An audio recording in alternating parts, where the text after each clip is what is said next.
don't know what happened there to our intro. It just decided to stop on a very quick part of it that looks kind of rough there. I don't know what happened. And we also lost Bigby, my co-host. So some things kind of broke for us as we went live here. But you know what? That's the beauty of doing a live show. He's joining us right now, so he'll be coming back here in 2 seconds, I think. So hey, everybody, welcome to the show. I am Christopher, aka the Bronze Age Nerd. Thank you for joining us amid our technical difficulties. I am joined by my co-host. That is Brian, aka Bigby McFly, the comic book guy. And you're watching Best Coast Comics. Real fast, I just want to take a second to explain to viewers over on the EXP channel that we are doing this in place of the normal Devil's Advocate show that you would normally see over there. Kyle, our esteemed executive producer, is enjoying a fine night of live wrestling at a Raw event. And so he wanted to go do that. He asked for the night off. His suggestion was, hey, you do that show on Mondays after our show with Bigby. Why don't you just broadcast that to both shows and we can just have a fun show on both channels? And we thought that sounded like a fun idea. So welcome in everybody from the EXP. If you're watching over here on Bronze Age Nerds channel, we do appreciate that as well, of course. Go sub up the EXP. Fantastic channel with lots of cool shows from people like Nick Barucci doing his live art auctions on Fridays. You got Mint Hunter Comics does claim sales on there. You'll see Bueller over there occasionally. I was watching Rock and Robbie from the Pop Culture Philosophers on the channel earlier today. Henri, Compin, lots of cool creators and community folks over there. So I recommend checking it out. I definitely recommend going and subbing up that channel. Bigby, how are you doing tonight, man? I'm doing good. Other than at the last second, everything decided to tweak out. That was crazy. I was like, I don't know if it was like, did I drop internet or what happened, but it just like stopped. The thing that you said you had a thing where it said something went wrong. That just happened to me. Then it said that the recording, because you enabled local recordings or something. It said recording's not working. So, interesting. That might be part of it. It's not supposed to have local recording on, but hey, maybe that's our little gremlin we have working in the machine today. Well, hey, but, if something happens and one of us drops out due to technical reasons, maybe it's a StreamYard issue, the software we're using to stream to you, we'll get through it and we'll deal with it. Real fast, we do want to say hi to the people that jumped into the chat. GT Key Comic has been in here holding it down. At least I knew the stream was set up correctly because GT Key Comic is always leaving those messages ahead of time. Lords of Brooklyn is posting something here that we are definitely going to address a little bit later in the show and take a moment to talk about. But yeah, I mean, rest in peace to a legend YouTuber who we just got some unfortunate news today did pass away. So we definitely will be talking about that later in the show. And a sad day for the comic book community. And we just had another sad day for the comic book community not that long ago. So it's pretty rough. Shadow Rat dropping into the chat. We appreciate that, Shadow Rat. Brandon Metro with that Cyclops avatar always wins my heart. Thank you so much. Hey, we got Comic Tropes is holding it down not only over on X. Comics can literally explode. Yes, it is true. It can happen. But he's also over here on YouTube and saying Nick is a nice boy. Yes, Nick Barucci is a very, very nice guy in the community. He does a lot of awesome things for the community. Something went wrong. My favorite hair mess. That's right, Psycho Phil. So specific. Something went wrong. And he does a Clipper P as well. Jay Burns. By the way, Jay is so Kyle's the executive producer over at the XP. Jay is usually our in-house producer for the show because it's usually Kyle's in front of the camera.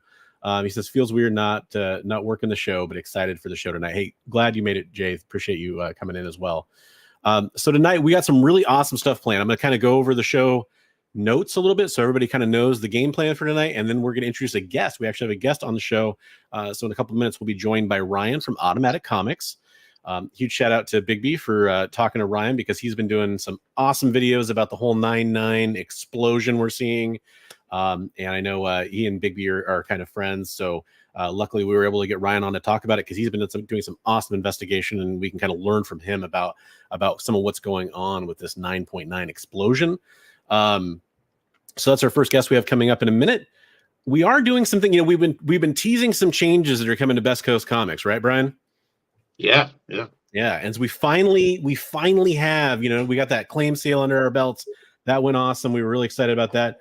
But we finally have some stuff set up that we've been meaning to do We're going to talk about some art from the comic book community. That means people just like you who are watching right now can submit your artwork to us. Some of you have already done that, and we're going to feature that artwork later in the show. We're going to announce a really cool thing we're going to do for those of you that have submitted artwork. We're going to try to pick a winner at the end of the year, and you're going to get some original sketches from myself, from Bigby, and also from Travis, Comics Limited, who was one of the artists we featured on our first show, friend of the channel.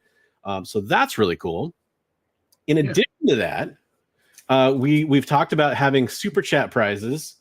And so today I picked out some comic books, kind of a loose theme on them. They're all Marvel books. First appearance of Forge, Uncanny X-Men 184. We're going to throw that in there. That's a nice near mint copy of that. And then also X-Men Adventures #1. So kind of that X-Men 97 thing. I got an X-Men 97 shirt on there. So that's another super chat prize. Lovely, lovely, lovely. That's a 10 of Swords magic. Just fantastic cover there. And then threw in some 2099 love. How about the first appearance of Spidey 2099 in continuity, if you want to call it that. And then also I threw in Ravage 2099, which is one of the last Marvel characters that Stan Lee created, which is kind of a fun little fact there. And then I threw in a ASM 300. So if you want to super chat us, support the show, all you got to do is if you did like a $5 super chat, for example, I'll throw you on our name wheel 5 times. And at the end of the show, whoever's done super chats will draw the wheel and I'll ship those comic books off to you. But I know what you're saying. I don't have money to throw at this YouTube channel. I just want to sit back and enjoy the show and win some comic books. Awesome. With Bigby's help, we got a bunch of trade paperbacks here. We are going to be doing a giveaway in the chat. So I'm going to type into the chat right now. Actually, I shouldn't type in the chat because then it'll enter me into the chat. So let me create a banner. We're going to do hashtag Best Coast. And if you type that into the chat tonight, you'll get entered for a chance to win one of 3 prize packages that you get to choose. And we'll just give that away to free to somebody in the chat tonight. So there's going to be some cool trade paperbacks. I got a DC package, a Marvel package, and an indie package. And we'll show those off a little later in the show. So type in hashtag Best Coast if you want to win a free comic book package for a chance to win free comics. And let me just get that banner going and we will get started on the rest of the show. There we go. And you can type that any time in the show, whether you're here or not. So absolutely get a chance to do that. Lords of Brooklyn says, comic strips, I saw your, what's that? Oh, I said, hey, Lisa. Thank you. Oh, Lisa's here. Okay. There's a slight delay between me and Brian Smith. So if I sometimes it's when I start talking, I hear him start to talk, and I always want to make sure I don't cut him off. Edgar Church and how he betrayed HJ. Okay. Buddy in the house. What's up? Got Kamikaze, another friend of the channel. Lorena's back. We love having Lorena over here. Thanks for joining us. And we got Barlord. And we got this really awesome YouTuber, Automatic Comics, in the house as well. Speaking of which, oh, actually, you know what? I'm sorry, I didn't scroll down far enough. We had our first super chat. So Lisa, you're going to enter our prize wheel. I'm going to put you on there 5 times. And so you have 5 entries into the prize package. Thanks for that support. We do appreciate that. So it's an entry for every $1? Yeah, 1 entry for every $1 you do. So that's 5 places on the wheel. That's the way I should say that. So right now, Lisa is dominating that wheel. Currently 100% chance to win. We'll see if that lasts. And we got a lot of entries in there for the Best Coast. That's awesome. Appreciate that. Okay, so our first topic that we're going to talk about tonight, it's a pretty big deal that's been going on. And I really want to make sure that we get into the meat of this 9/9 kind of, I don't want to call it a controversy, but it's kind of this new trend we're seeing. Before I do that, there is one thing I do want to talk about, and it's something that, I don't want to make, we don't have like a presentation or we don't have anything ready to go for that because we're still kind of just now learning about it and kind of dealing with it. Really recently in the community, we've lost 2 prominent members here. TiVo from Lords of the Long Box passed away recently. And, it's been really heartwarming seeing all the tributes. I saw some stuff on like Cover Price, for example, had a banner up talking about it. There's been some really touching shows and streams on YouTube, like Mrs. Bird City from Bird City Comics. Laura was talking about some memories. There's been a lot of stuff going on with that, and that's really good to see, but an unfortunate circumstance. And then today we just found out we lost Benny, aka Comic Storian, who I know is somebody who many people in here are going to be familiar with and have enjoyed his content, and it's just heartbreaking. Yeah, it's been and yeah, it's something we talked about a couple streams ago too, of course. Very good point, Chris. That we've had just too many losses recently in the community, and the only thing I really want to say about it too much, besides just rest in peace to some legends, is always make sure to take the time with those loved ones around you. You never know. I'm under the understanding this was a pretty sudden loss we're talking about here. And you never know. So always take that moment. Bigby, do you have anything you wanted to add to that? No, that's really good to say. I mean, don't wait to say things to people. Yeah. Say it when you Absolutely. can. Absolutely. And with that said, I'm going to bring on our guest tonight too, so we can move on to our first kind of news item kind of thing going on in the community itself. And that is Ryan from Automatic Comics. So everybody, welcome to the show. Ryan from Automatic Comics. Hey, Ryan, how's it going? Hey, yeah, thanks for having me on. Yeah, and I mean the TiVo thing, that one was the most impactful for me because I watched them all the time, and so that because I used to do some stuff with Covers Price, and so I was always watching Lords of the Long Box, and so yeah, I got that message then today about Comic Storian, and I'm just like, man, like, it is really unfortunate. So yeah, hopefully, their families are okay and everything, but yeah, I'm sure this is tough. Yeah, it's a tough time for everybody in the community right now, and I mean, I feel like the last few years we've been dealing with creator losses, way more frequently than we need to be. So many people that we probably collectively, all of us pretty much grew up with, it seems like, because a lot of us are of a similar age, and those creators that, maybe some of us idolized and looked up to are getting, up there. And unfortunately we're losing them too. And it's just a reminder to me that, if you have opportunities to go meet some of these people at cons, whether that's on the YouTube side or just somebody that you follow or a creator you love, go do it. I recommend going and doing it because you never know when that last opportunity is going to be, and life is short, so make the most of it. Chris from Comic Strips asked a great question. How are 9/9s possible? Is it even possible? I feel like I need to do that aliens meme guy here and tell everybody how it's possible. But yes, there are 9/9s and there are 10s even. It's crazy to think about.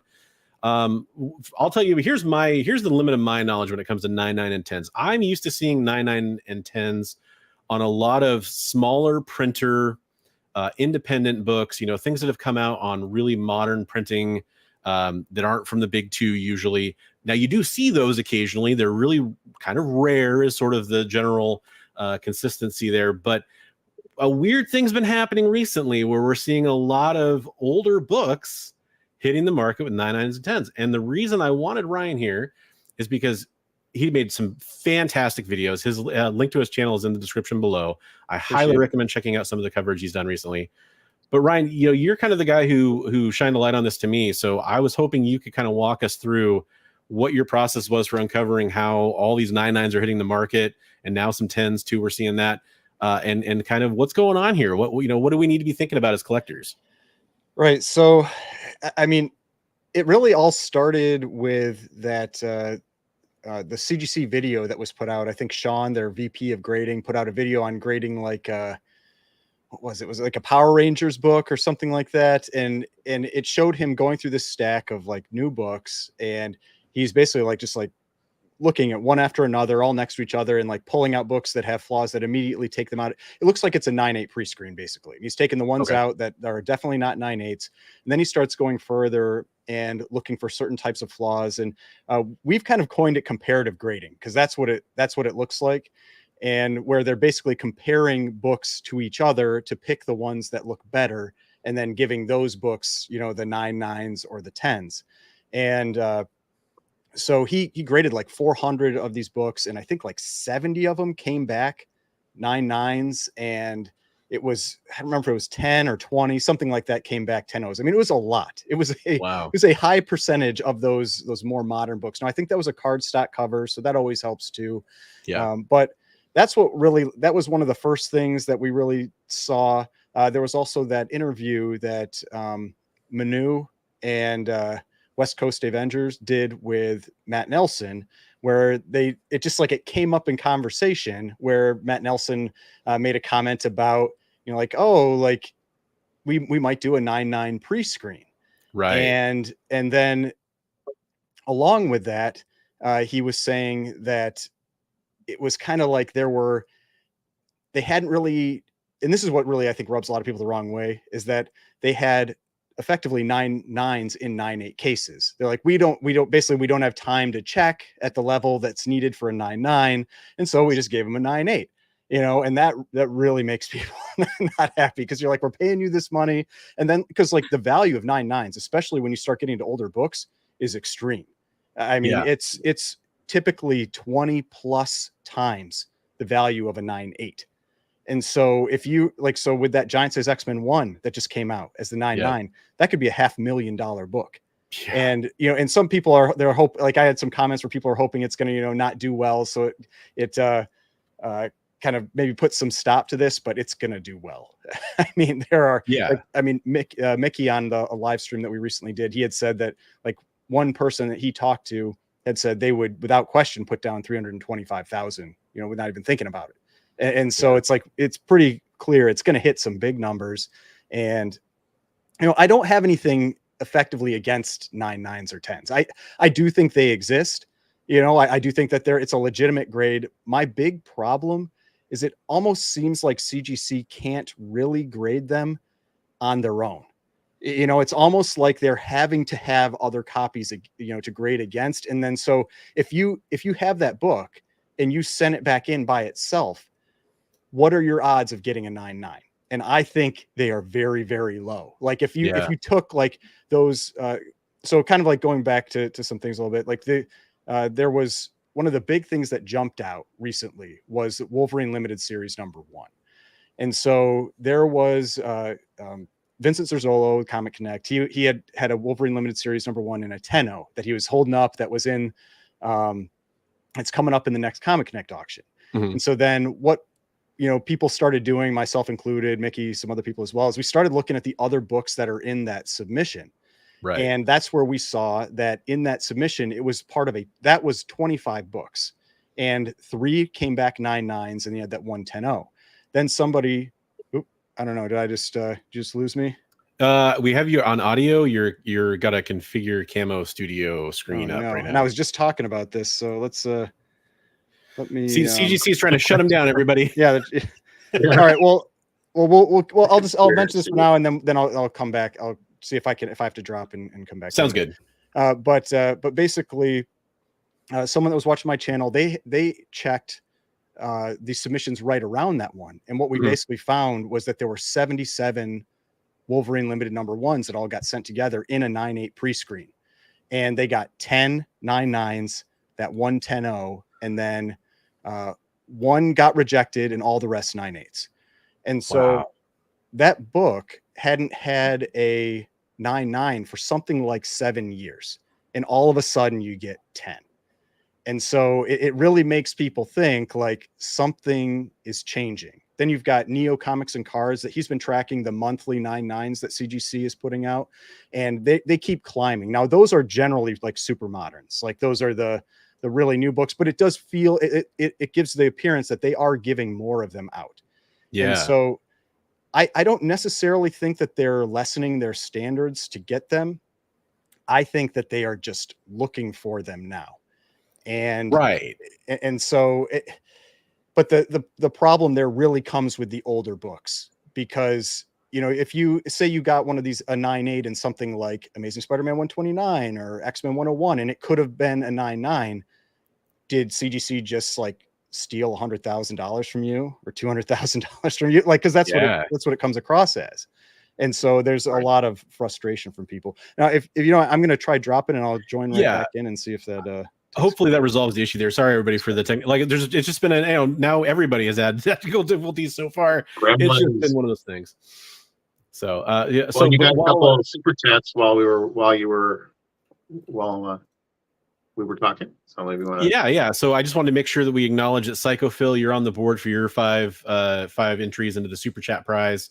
Milton Stapler, that's a very generous and awesome super chat. We appreciate that. Also, a very funny comment. If you're familiar with the quality of Marvel's paper, you are on the board for 20 entries there. So thank you. Are on the wheel, not really a board, more of a wheel, to be honest with you. So you are on there. And by the way, I really wanted to say hi. Yeah, I did want to say hi to Ferdbird the Nerd, who's another awesome community member up here in the Pacific Northwest. I just found out I'm not going to get a chance to meet him at SummerCon here at the end of the month because he's not going to be able to make it. And that bummed me out. But we were talking earlier, and he's a really good YouTuber as well. I recommend going and following him. So we did get Ryan back in. Let's see if we got. Hey, we can see you again. All right, there we go. I don't know. I had to unplug my camera and plug it back in, and it worked. So all good. But yeah, so there is a lot of frustration out there. I feel like right now, just because we pay a lot of money to have these books graded, and you expect someone to be doing their job, and then you kind of find out that maybe they weren't. And but what I've been doing now is there's this great site, and so other people can look at it too, but it's just something that I'm now checking every week. It's called cgcdata.com, and you can pull in data from that site, and I've got some spreadsheets, and I do some little comparisons on there between each week, and you can see or if you do that, you can see like which books had 9.9s added in the last week, which books had 10s, which ones had 9.8s, all this kind of stuff. And so the big reason that I wanted to start doing that is I didn't want to miss something like that Wolverine limited series happening again. And so, because that would have been really cool if you had been like watching that and all of a sudden you see like 10 new 9.9s get added, and then you're like, what is going on? And so I'm trying to find things like that. And so like this last week, I made a video about there was what appeared to be a 9.8 pre-screen that somebody sent in for Star Wars #1. Now, they did not get a 9.9 out of it. That is one of the books that does not have any 9.9s yet, but it feels like there are people with enough money out there right now that are trying to get these 9.9s and are trying to use a method of the 9.8 pre-screen with really high grade, like bronze and copper age books to get them. And there are some books that are definite targets. And I mean, I feel like Wolverine Limited Series #1 is clearly one of them. That book, for whatever reason, must not have any very few printer defects, because that's something that Matt Nelson has said, is that you can't have those printer defects. And so they must be like super clean, at least with that. And Secret Wars 8, I think, is the other one. I imagine we'll be getting a lot of those popping up in submissions too. I did read some stuff from a person that does pressing that says that they've generally seen really good paper quality and stock on the Wolverine ones compared to books that are of the same, contemporaries of that particular book. And so that does make me wonder. And I know one thing you talk in, folks, I can't recommend enough. Go check out Automatic Comics videos on this topic. I think there's about 4 or 5 now on your channel. I've seen a few of them. I'm trying to do like one a week now. Just as long as something happens, I'll if there are no new 9.9s or anything, I'll skip it. But but as long as I see something, I'll make a video on it. Yeah. So one thing I noticed is, you talk about, and I think this is a very sound theory for what could be happening, especially considering they're apparently coming from one source, which is either connected to Comic Connect or is Comic Connect. Do you feel like it is more likely that is them collecting as many 9.8 candidates as they possibly could, and then doing that 9.8 kind of style pre-screen and for that comparison grading? Or do you think it's possible that we're seeing like they got into an unopened case from like a warehouse find, and now they're submitting those for some comparison grading? I keep seeing the crack theory, but I was kind of, the crack and resubmit theory. I was kind of curious if you had any thoughts about whether or not there could be, because I mean, it happens, occasionally that we find unopened boxes of comics from shipping that have been stored in a warehouse or have been in somebody's collection for a while, and then they turn up at like auction, or they turn up, at a place like Comic Connect could easily get their hands on something like that, I imagine. You think there's any possibility of that? Because that was my one question I had when I was checking this out. There's really no way to know what one it is. I wouldn't be surprised if it was something like that. It could have been raw books that they've just been stockpiling. Because I've talked to some other people and they've said that it could be like a lot of these auction houses have back, like books that they store, and maybe they save up for certain auctions, or they save up for, maybe there's a week that they don't get a lot of submissions for that auction, and so they put their that stock into it or something. And so they could have had a big pile of them that were really nice and decided to use that. Or they could be, like I said, they could be going out and buying 9/8 to then crack and try to resubmit. But yeah. I mean, a lot of 9/8 still have very obvious like spine ticks or damage to especially bindery areas. So it's not like you can just take, I don't think you can just take like a random 25 9/8 and send them in and expect you're going to get a 9/9. I think it does legitimately need to be pretty good books, because I mean, I know I saw like a comment in there about like pay to play, and that's part of the problem is it gives that perception. Perception is a big deal, and just because they're going to like this auction house right now, it's like it gives that perception whether it's real or not. And but I mean, just from what I know about like Matt Nelson and how all the people that have talked with him and know him and everything, like I don't think he's doing anything shady. Like I think he seems like a nice guy, like a legit guy. I feel like he really likes comics, and I don't think he's like, oh, let's make it easier to get 9/9s. I mean, I really think they weren't looking for them, which isn't better. It's like, that's also bad. Like it's a bad look, right? But I mean, to me, the important thing at this stage is following it and then just knowing that this is a possibility. Because if you are someone that has those like 9/9s or, even 9/8s to a lesser extent from that era, just know that your books are potentially at risk of having a bunch more of them come to market. And that, like, and the way I feel it, like it's going to be, is that if you're one of those people that gets a 9/9, you're probably going to sell it pretty quick. Like you're going to try to move it. And so I would expect that if they do start coming out, they will come out in relatively quick succession, and that can have a serious impact on the prices pretty quickly, especially for the ones that only have a few. But like if Wolverine Limited #1, if it jumped from 28 to 39 in 1 month, what if it jumps to 200 in the next 2 years? I mean, that's a big difference. And I don't know how many people out there are willing to spend, the last one sold for like 11 grand, like how much does it keep ticking down every time one comes up for sale? Well, and, I think you kind of, for me, there's a lot of conspiracy theory stuff going on in the discussion around this.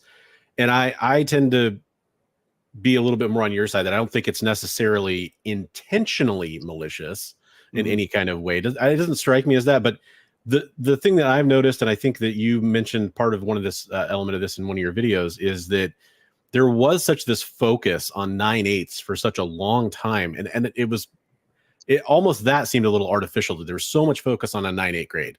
Could have been 9/6, could have been 9/4. You could almost make the argument 9/4 is kind of the start of, kind of the near mint scale for most people. So why is it 9/4 so important? No, it was always 9/8. And 9/8 pre-screens were such a big deal. And then it feels like, there were more 9/9s at one point for some vintage comics earlier in CGC's history. And then we didn't see them as often for a long time. And now obviously they've returned kind of in a roaring fashion. So it does seem like, either they're grading, teaching to how their graders should grade has maybe changed, or there's been a different direction of saying like, hey, we're not catching 9/9s that we know are going out there in 9/8 holders. And there's been some kind of course adjustment there, perhaps. I mean, I think that something I heard you say on one of your videos that I kind of want to echo is that, it seems like that it's good that we are getting more 9/9s. If they were out there, they should have been graded 9/9 all along, right? I mean, that's only good for collectors, but it's this sudden infusion that's a little suspect. Especially if you've put a lot of money into like building some 9/8 collection, like that's the type of thing that could concern you. And but yeah, I mean, I tend to shy away from conspiracy theories. So that's where I generally try to, I like to think the best of people for the most part, and I like to but I know things happen, you know, I know that there is like, I mean, there's a lot of money in these comics. And so I know that there can be things that go on, but I mean, we had the big scam. I mean, people swapping out books. I mean, stuff happens, but I do like to try to stay on the side of like just what I actually know, you know, like what I can see and what I can actually, you know, determine, and not what I think might be going on. But yeah. But Well, by the way, you just mentioned something that I was definitely going to mention at some point while we still had you on the show. Your coverage of the kind of reholder scam that was going on was fantastic, and I really appreciate you doing that. You know, that's the kind of stuff that I really value seeing from the community when it's kind of informing people. Like we all kind of are aware there's not a lot of great comic news out there to kind of help cover some of the stuff. So when we see community members step forward and really kind of cover that stuff and shine a light on it, I really appreciate that. So excellent work there, by the way. But yeah, I mean, the trying to think like what I'm wondering what might still come with with the 9/9 stuff, just because I mean, I talk to people that have them, you know, and there definitely is some concern out there, and maybe some of that comes from my videos. I don't know, you know, but I mean, my whole point is like, I just want people to be aware, and then they can make that decision for themselves on how they want to act. Because for all I know, we won't have very many 9/9s moving forward. I mean, it appears right now we're getting more, and I can't predict the future, and that's why I want to watch it. But I mean, like 2 weeks ago when I did the 9/9 update, there were 7 new ones, and I would say like 2 really significant ones. There was the Wolverine, there was another Wolverine limited series #1 that got added, and that X-Men 97, which was the first ever 9/8 for that book that got added. I think those were 2 very significant ones. And then this last week, there were only 2, you know, whereas Neo is showing like over 1,000, like it's like 1,200, 1,400 9/9s added per month. And so you can see like the vintage stuff. And these are the books that are 2010 and prior. That's what really gets tracked there. It's not adding a ton of them right now every month, but the thing you got to always remember is you don't have to add a lot for some of these to have an impact. But you know, I want to address them in the chat here real fast, because Comic Tropes brought up a great point, which is there's too many slabbing scams. I just can't get into that aspect of comics. And for those that may not have seen it, I actually was a guest on Comic Tropes channel talking about a 9/8 pre-order CGC scam where, you know, somebody was basically unable to fulfill their pre-orders that they were taking on 9/8 new comics, which was a whole thing that we saw the rise of kind of up during the pandemic. But then right after that, Fallen Hero mentions my issues that the auction houses are getting most of the 9/9 Holy Grail books, and that is an element of this that I think that I did want to get your take on, Ryan, because we are seeing that it is a lot of the auction houses that are kind of getting these. And I know, for example, you mentioned in one of your videos that, hey, for all we know, Comic Connect was saying, hey, we have a lot of books coming your way. They're pretty high grade. That was speculation. I'm not saying that you know there's any evidence of them saying that, but as somebody who sends a lot of books to them, and they, you know, obviously a lot of high dollar books, which means that CGC is going to get a higher percentage on those books as well. So there's kind of a mutually beneficial relationship there, theoretically, that could cause something like that to happen. And then regular collectors, you know, small timers don't really have that ability to either send in 25 9/8 candidates of Wolverine, you know, 1 limited series or better. And we also don't really have that kind of cachet to say to CGC, hey, these are really high grade. You should probably be looking at these for a 9 or 10, if that's what happened. That's that optics side of things. Yeah. You know, I mean, it just like the fact that they had just gotten that giant size X-Men 9/9 and then got, you know, the 10/0, and then we see all these 9/9s that we wouldn't have known about. Now, this is why a lot of us think that CGC is going to change their numbering so that you can't do that. So you can't like check what was in these submissions. Yeah. And but the fact that like nobody knew that those would have existed unless you were actively checking the census.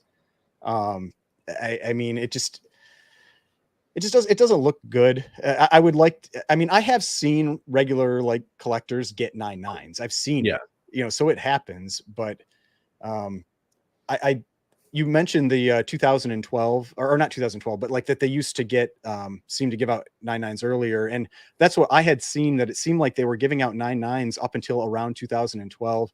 And Como Drew had mentioned that 2012 is around when the Avengers came out, and so we were wondering, like he was speculating that maybe they started getting such a rush of grading submissions starting then that maybe that's why they stopped checking for them. Because I've one of the things you can see on that CGC data site is all the 99s that exist, the counts at least of the 99s that exist up through 2010 for different books. And one of the things they give you is a date, and I believe what that date is the time the first 99 was given. And you'll see a lot of them are early 2000s, like a lot of them. Yeah. And so the thing that really makes me feel weird about that is that was a point when, I mean, how many books did they even have on the census at that point? But they're getting 99s. And then you go 2 decades for some books like Hulk 181 and not get another one. It's like, it feels weird. Like, because at that point, like when that 99 Hulk 181 came on, there probably only had 100 of them graded, and one of them happens to be a 99, and now we're at, I don't know, like 16,000 or something on the census, and it's still only one. There's certain things that just it feels inconsistent, but I feel like that's kind of the risk you take too, dealing with that level of grade, because I call it fringe collecting. I mean, there's not a lot of people that are going to collect that type of book, and there's not a lot of people that can afford to collect that type of book, especially for the keys. I mean, when you're talking about moderns where a 99 might be like $250 and the 98 is $80, not a big deal. But when it's the 99 goes for 20 times what a multi-$1,000 book goes for, it's a different level of collector or buyer that's getting into that. Yeah, 100%. I mean, and it's a different stratosphere. I mean, you talk about those kind of like investors more than anything else, is kind of what I picture when I think of that. Unless they do happen to just be kind of a really niche collector and they want that ultimate high grade. And there are definitely collectors out there that feel that way. Brandon wants to know what that purple thing is behind you, Ryan.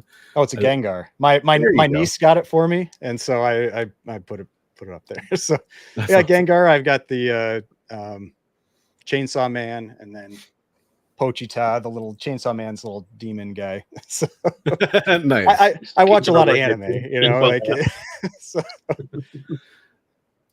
Yeah, it's definitely one of those things where I think we're seeing a lot of adjustments to the collectibles market in terms of that's just a lot of value being shifted around.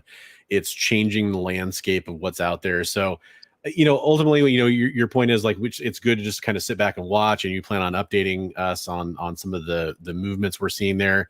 The other good thing about it, I know somebody was talking to chat, like, kind of essentially, why are we looking at this so much? It's like, well, it's a huge change to the landscape of the value of some of these collectibles. And now you're giving people the tools to kind of go check for themselves and go check on these things and see what's going on. And that leads to more informed buyers, which to me is a very important form of transparency. It's something I've always talked about, especially with graded collectibles. Transparency is my greatest desire, is that we had more transparency there. It'd be nice to see things like, hey, if there was a way to see an anonymous number correlating to what grader graded a comic book, for example, so we could start to see trends there. I don't think we'll ever get those things. I hope CGC tracks that type of stuff, though. Like, so maybe they like, if they have internal, I mean, I don't know. I have no idea, but yeah, you would hope that they have something that correlates the grader with the book in case there's any issue. But I don't. Yeah. And I will give Matt Nelson, president of CGC, I'll give him credit. He has been going out there a little bit more and more and talking about some of these things. I know he was just on, friend of the channel, Mickey Swagglehouse. He was just on his show talking about some of the stuff going on, and he was talking about 99s on there, for example. So I recommend checking out that interview as well. I've been connected with Matt for a while. I'd love to get him on the show. It's something that we had talked about at one point. It was right before the reholder scam broke, and I just felt like having him on would be, I don't want to put anybody on the hot seat. I don't mind asking tough questions, but I didn't want him coming in on his back heels or something like that when he's currently trying to deal with a situation like that. So hopefully at some point I'll connect with him. We'll get him on. Maybe we'll be able to kind of loop in some of the questions that have come up based on this. If we do that, that would be fantastic. Bigby, I haven't really had the chance to get you to ask any questions. Do you have any questions you wanted to ask on this topic, or any things that you wanted to bring up with Ryan? I was just wondering, do you think it's going to be, are we going to see a lot more Ghost 9.8s now with this happening? You mean on the census, like ones that yeah. look like where the counts are off? Yeah, that's why, like, to me, the census is useful in that it gives you a general idea of how many of different things are out there. But I wouldn't be like price for most grades. The 9.9s, like you see that's like nobody's resubbing the 9.9, right? Like you get that's staying in that case for all time. This is the 10. Yeah. Well, maybe they'll get like 25 9.9s, and try for the 10. I don't know. But I had somebody comment on that where they thought they were commenting that they thought it would like drop the value of these books if you had like these Ghost 9, like you said, like Ghost or Phantom 9.8s pop up. And to me, it's more about how often they come up for sale. And so that's what really pushes the value up or down. It's like, I don't know why I can never remember the name of the book. There was this, I've talked about it before. There's this one book that popped up on Heritage like 2 or 3 years ago. It was this like indie book that was very scarce in a 9.8. A 9.8 hadn't sold for like 10 or 12 years. One pops up on Heritage, sells for like $2,500. Then one pops up the next week, and the next week, and the next week, and the next week. And it was just like one after another after another. And it went all the way down to $400.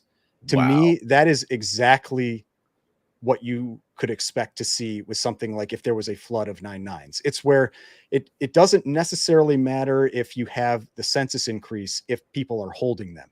Once they start coming out, that's when you start to have those prices come down, because there's only so much demand out there for anything. Like one of the things my older brother mentioned or talked to me about when we were starting to have the comic boom and you didn't see everything jump at the same time. He was like, the comic like collector community can only look in so many directions at one time. Yeah. And there's only so much money. And so that's why you kind of saw certain books jump, and then they would turn to like Hulk, and then they turn to Spider-Man, and then they turn to X-Men. And so you saw different books jump throughout that period. And I feel like that's the kind of thing where you just have to know that there isn't an infinite amount of money out there to buy these things. If all of a sudden all 10 of those 9.9s, or like week after week they came out, it would crush the market.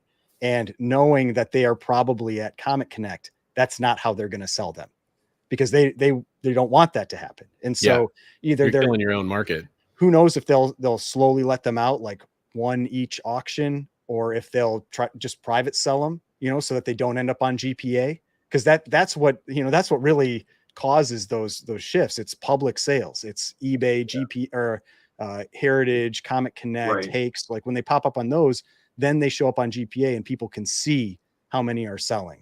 And it does make a difference there how they sell. Yeah. And I mean, it's just one of those things where like those private, like Instagram sales, that kind of stuff, like it's always one of those things that's a little funny, because there's a lot of activity on the market that's not tracked. And it does make you wonder. Like cons, like nobody's tracking what's happening there. And I've had people talk about they bring like suitcases of money. Yeah. Did have a question come in earlier I wanted to address. Do you think CGC should credit the amount paid previously? So I think maybe he's confused and thinking that it's a 9.9 pre-screen where you're sending in a 9.8 and they're cracking it. But we're talking about people cracking 9.8 slabs themselves and then sending them in to be regraded. Right, but there is a good point here that if you think that if CGC is potentially giving out more 9.9s, and you have people like Matt Nelson going out there saying we think that there's 9.9s and 9.8 holders, if they do send it in and get a 9.9, it's kind of a good point. I mean, should they have maybe be graded at 9.9 in the first time at the first grading period? Right, absolutely. Yeah, I mean, that would be really difficult to prove. Like that, like because basically because it wouldn't be that the person that had it graded, like it would almost need to be the person that had it graded the first time is the one that got screwed out of this or whatever you want to say. But the next person could claim they're like, oh, I had it pressed again. I had a little more work done to it. I mean, that's almost impossible to prove in my mind. But well, you can imagine even Comic Connect with if they're, again, allegedly, if they're cracking out a bunch of these, they're probably having them extremely well professionally pressed and then sent off for grading anyway. Why wouldn't you at that point? Just because you could I end would up think with so. You could end up with some wrinkles just from having it in the holder for 10 plus years or something like that. Oh yeah, I mean, we've all seen them. They get those little waves and that kind of thing. It doesn't mean the book's damaged, but you want to repress it, and that's why even for like signatures, like when people send books in for signings, they almost always have at least CGC do like the quick press to hopefully take care of anything that might have happened in there. Yeah, 100%. CBCS guys do not. Yeah, actually, that's a good point. There was a thing that just came out today from Whodat over on Instagram saying that CBCS has his X-Men 1 and was handed over to them, and it is now missing. So there are lots of things in the graded comic space, unfortunately. Yeah, I've saw that, and I mean, it's one of those things where it's like that really sucks that they lost his book, but it feels like if they lost his book, they got to pay him. Yeah, it seems like that one should be resolved relatively easily. Now, if it's something like it's a book that meant something to him specifically, then that's obviously harder to replace. But it seems like they just he gave the book to them, and then either they gave it to the wrong person or someone just stole it from their on-site or their on-site reslabbing, I guess. So it seems like they should just pay him out for whatever it is, and then he can move on and get something else. All right, Kyle's done with his wrestling event. Don't worry, we'll be around for a little while. We got lots of other topics here, and I know our time with Ryan's a little bit limited. He's over on the East Coast, for example, and we're over here, as the name of the show implies, we're over here on the West Coast. So we'll probably have it's a little later here. Exactly. We want to be respectful of that. Plus, we have another guest coming up on the show later tonight too. We have Alan, Comic Collector Geek, who'll be joining us here soon to talk about his new Kickstarter. So lots of other stuff coming. Don't worry, guys. We got plenty of topics tonight. Well, that said, Bigby, I wanted to make sure I got another chance. Did you have any other follow-up questions you wanted to ask before we let Ryan get to bed? No, I think he did a good job. So okay, cool. I know. Appreciate you having me on. Yeah, absolutely, man. I just think that I think it's one of the really interesting things going on in at least the collectible side of comics right now. And I am definitely I'm a data person. It's what I like. And so to me, it feels like I'm digging through data. It's kind of, you're trying to solve something. It feels a little bit like a mystery. You're trying to find things, and that's just fun to me. And so that's why I've been enjoying kind of going through this. I mean, CGC might not enjoy it. I don't know if they have a problem with people pointing these things out or not, but I mean, we'll see. We'll see as it keeps going.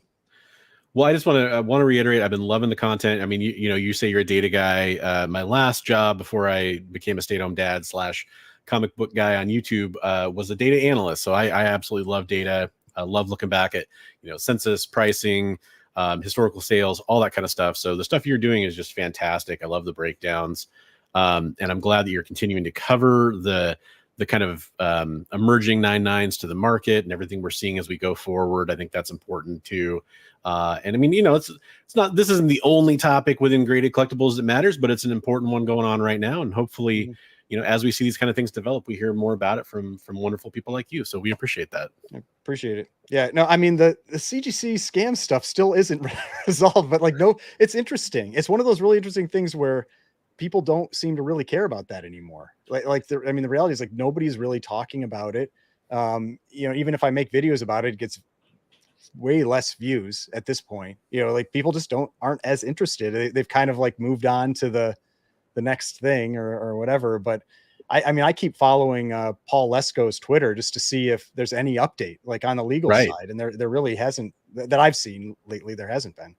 Yeah, no, 100%. It is one of those things that as a content creator, peeling back the curtain a little bit, it really frustrates me when I see things like that happen as well, because there's these things that are so important, and sometimes it's only voices like what you're doing, or like what we do sometimes, they're the only voices in the room sometimes, and that's the only thing that can really shed a light on what's going on. And without that, some corruption and some other awful things can still take place. So absolutely keep it up, and we love seeing the good work. Yeah, I remember there was somebody that had made a comment on either mine or Mickey's channel where he was saying something like, well, just wait until the national news covers, this, like the CGC scam. I'm like, that's not happening. Like, we're the only ones covering this. So it's like nobody else, like nobody cares about graded comics outside of comic. Yeah. So.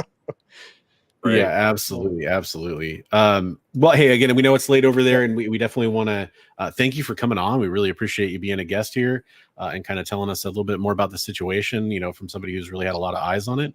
Absolutely appreciate it. Folks, like I mentioned earlier in the show, I did put a link for Ryan's channel, which is Automatic Comics, down in the description. So make sure you go and check out, go sub up to his channel, check out some of those 9/9 videos.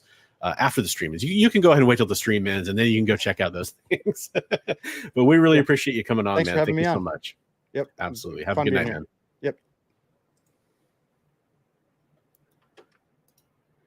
Cool. Well, we just heard from Ryan, Automatic Comics, about the 9/9 infusion we've been seeing. Real quick housekeeping before we do move on to different topics. I didn't want to interrupt the conversation, but Shadow Rat, you did get that $10 super chat in earlier. I got you on the wheel. Don't worry. All those spots are there for you. Good luck tonight on the super chat giveaway we have going on. We have more people in the room. You might want to reiterate what that is. I was just going to go through. I'll say hi to the new joiners we've had, new people that have newly joined the chat. If you're wondering what the super chat prize is, at the end of the night, right before we end the stream, we'll do a giveaway. For everybody that super chatted, every $1 you enter in the super chat gets you one spin on the wheel, one spot on the wheel. We're giving away, it's a kind of a collection of comics. Got that gorgeous Ten of Swords magic cover there. Absolutely beautiful. We're doing a couple 2099 books. Kind of mid-grade, because these are notorious. I don't know if I can show that off. They're notorious for those spine ticks on that cardstock. A lot of them got bent over on newsstands or even at, and this is a newsstand for what it's worth. But that's the Ravage 2099, the last character I believe that Stan Lee created for Marvel Comics. And we got Spidey 2099 #1. That's in there as well. If you want Spidey 2099, you gotta have Spider-Man 300. We got the foil reprint of that there, the facsimile. And then the two cool books that I really wanted to kind of highlight because we talk about X-Men 97 on this show. Wearing my X-Men 97 shirt right now. Got X-Men Adventures #1, which started it all. Kind of, sort of the first appearance of Morph, sort of. Depends on if you think he's changeling or not, I guess. And then the first appearance of Forge. That's Uncanny X-Men 184. That's a near mint copy of that, actually. Great book, but Forge obviously played a huge part in the X-Men 97 show. So that was kind of the theme. Get some cool Marvel books. And then we've got 3 different prize packages to choose from. If you want to just win some free comic books without doing a super chat, we also want to give you some stuff. Just do #BestCoast, all lowercase, in the chat. We're tracking that throughout the night, and I'll do a prize wheel at the end of the show, and we'll send off those comic books to somebody. We got a couple Hulk trade paperbacks with a Hulk comic book, a couple DC trade paperbacks, and a couple independent trade paperbacks. All of them have a raw book with them, and we'll let you choose at the end of the night which one of those you want, or we'll choose for you, or let the chat choose if you decide to go to sleep between now and then. You shouldn't, because we're awesome, but sometimes it happens. You got to work early in the morning. And then real fast, I just want to say hi to those new people in the chat. Joe in the chat here as well. We appreciate that, Joe. Thanks for stopping by. Absolutely. Cosmic Rob, I highlighted one of your comments earlier, but we do want to say hi to you. Got Late Night Comics.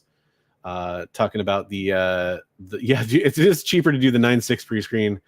I've actually done that before. I've done the 9.6 pre-screen. So Chad K crack a bunch of 9.6s and then send them in for the 9.9 the 9.8 pre-screen. Yeah, there's that too. The thing I was thinking about is, because I've done the 9.6 pre-screen, is I kind of went like, these books I'm submitting, they're still worth it if they're a 9.6. Like, I'm not going to do a 9.8 pre-screen. I'm going to do a 9.6, and I would say like 80% of them still came back 9.8 or better, but just 9.8s. I've never gotten a 9.9 personally, but that's something that Ryan was saying in his video when the guy did the apparent Star Wars one. Those were like $3,500 to $4,000 books. So when they sent in a huge quantity and they struck out. That was quite a bit of money down the drain. Yeah. And we got Promiscuous Time Traveler here. Did you already talk about the video title? Yeah, Kyle, we did just talk about that with Ryan. If that was the primary reason you were here, we'd love to have you for the rest of the show, but I totally understand if you want to kind of rewind and check out that part. I completely understand. So Lord of Brooklyn, we did talk about here, at least on this stream, we talked about Comic Storian.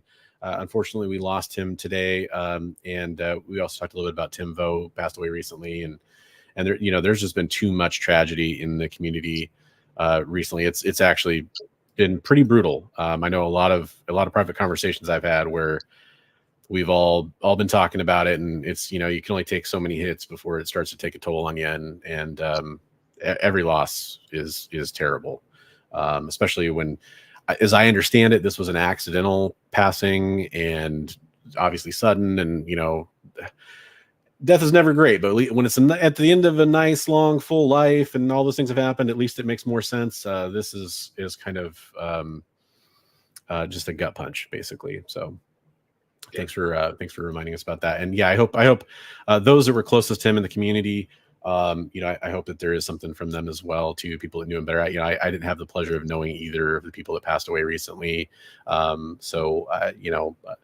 I can only offer my condolences to those that did, and it's a tragic passing. I enjoyed his content, Comic Storian. Yeah, absolutely. Watched a ton of his videos. So cool. So that was everybody that we talked to on the chat there. I just want to add Lords of Brooklyn. While I'm doing that, keep in mind we do have another interview coming up. We actually have Alan from Comic Collector Geek. We're going to be bringing him on here in just a few minutes. So I know he is backstage ready to go, but I want to make sure I add these people here, so I'm not adding names while I'm talking to our next guest. And I also just kind of wanted to give him a low-key heads up that we're going to be bringing him on soon. Lords of Brooklyn. And let me ready, get Alan. We do appreciate super chats. All right. And that's gonna be a fun prize wheel, man. There's so many entries on this one already. It's jam-packed. That's really cool. Rainbow. Yeah, well, it's funny. It's only doing, I think it's because I have our thumbnail, like our standard thumbnail in the middle. So it's all purple, light purple, dark gray, and light gray. You know what? Why don't I just show it off real fast so everybody can see what we're talking about? Picture's worth 1,000 words, right? So if you guys are curious, what is the prize wheel? What am I talking about? Here is the current prize wheel. You can see I'm just putting on, one time for every $1 you super chatted is going on here. And that's just kind of building in the background there. So, like Buddy just did a super chat here. We appreciate that, Buddy. Thank you very much for being here and for super chatting. And then I just add Buddy on, and we'll get him on there 5 times. And at the end of the show, he might be our lucky winner. There we go. We got some buddy action on there. So what we're going to do next is we are going to bring on our next guest. I'm just going to wait for a thumbs up from him in the background to make sure he is ready to go. And he is ready to go. So everybody, I want to welcome to the chat. We got Alan, Comic Collector Geek. Hey, Alan, thanks for joining us. How's it going, man? Thanks for having me. Absolutely, man. Thanks for being here. In the background, I am going to load up your Kickstarter because we're going to show that off real fast. Cool. But for those that don't know, Alan is Comic Collector Geek. He has his own YouTube channel where he shows off some absolutely stuff that will make you drool, stuff that will make your jaw drop. He's got some great like Golden Age, some just some really rare, high grade, cool books he shows off. I'm always impressed. If you're into this niche or that niche, he'll usually pull something out and be able to show it off, and it just always impresses me. His YouTube channel is in the description down below. I recommend going and giving him a subscribe and follow as well, so you can follow his content. And then right before I introduce your Kickstarter, I'm going to introduce this gentleman right here. We got my usual co-host on tonight's show. This is producer Kyle. Kyle, welcome to the show, man. What up, fellas? Hey, how's it going? Do you have any chairs that got broken over your back tonight? Or are you okay? Not tonight. That happens in in 10 days. I get put through a table in 10 days. But no, tonight I was a guest of WWE at WWE Raw live in Toledo, Ohio. And the big advantage of that was I got to press the make things go boom button at practice. So I got to set off the pyro, which is super cool. Wow. Nice. Awesome. So real fast, what I'm going to do, Alan, I have your Kickstarter pulled up, and I'll share that here in a second. But before we do that, I'm going to give you the big screen, and I'm going to let you talk about your comic book that you're working on having coming out. Well, yeah, why don't you tell us a little bit about your project and what everybody should know about it? So basically, I got sort of down this rabbit hole of collecting Golden Age comics. I really love Golden Age comics. And I was a big collector in the 90s for the Bad Girls. And when I discovered there was Bad Girls in the Golden Age, I was like, I'm all in. I sort of fell in love with all these really cool characters and good girl characters and vixens of the Golden Age is what I call my comic that I created. And basically what I want to do is just share my love for these Golden Age female characters with people that might not be familiar with them. So it's the idea is to mix sort of like if you're familiar with the Dungeons and Dragons monster manuals, do you remember those? Like where you got like the creature and then got all the stats and like maybe a little history about the different monsters. Well, imagine that, but with Golden Age female characters plus a bikini special on the side.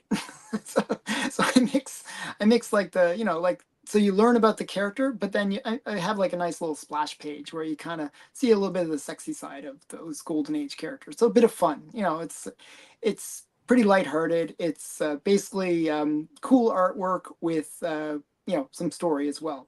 So I actually have some of the artwork. Once you show my Kickstarter, you'll see even more, but I actually brought some of the artists that I got to work with were kind of cool. I'm going to show you first this one. This is the Black Cat. This is from an artist, Yonami. And, right on. So Black Cat was a really cool character, kind of like the typical trope for these characters are either they're like Hollywood starlets or socialites or something like that, where they're, just cool characters, but, bored. They're bored with their lives, right? And they're like, I'll fight crime. So they go off and fight crime, and they wear like skimpy costumes in order to fight crime, because that's what you do if you're a Golden Age female character. You got to wear your skimpy clothes and fight crime, right? So yes, these are all public domain characters, and that's the other cool thing about this. So I can do pretty much anything with them I want. So they're all public domain. This is another artist, and this is an example of what the splash page will look like. It won't have the artist name; it'll be more like that. Okay, but this is an artist by his name is George Weber, and it's just got all the tropes. So this character is Rula. And she's like, you got the bondage thing going on. You got some snakes.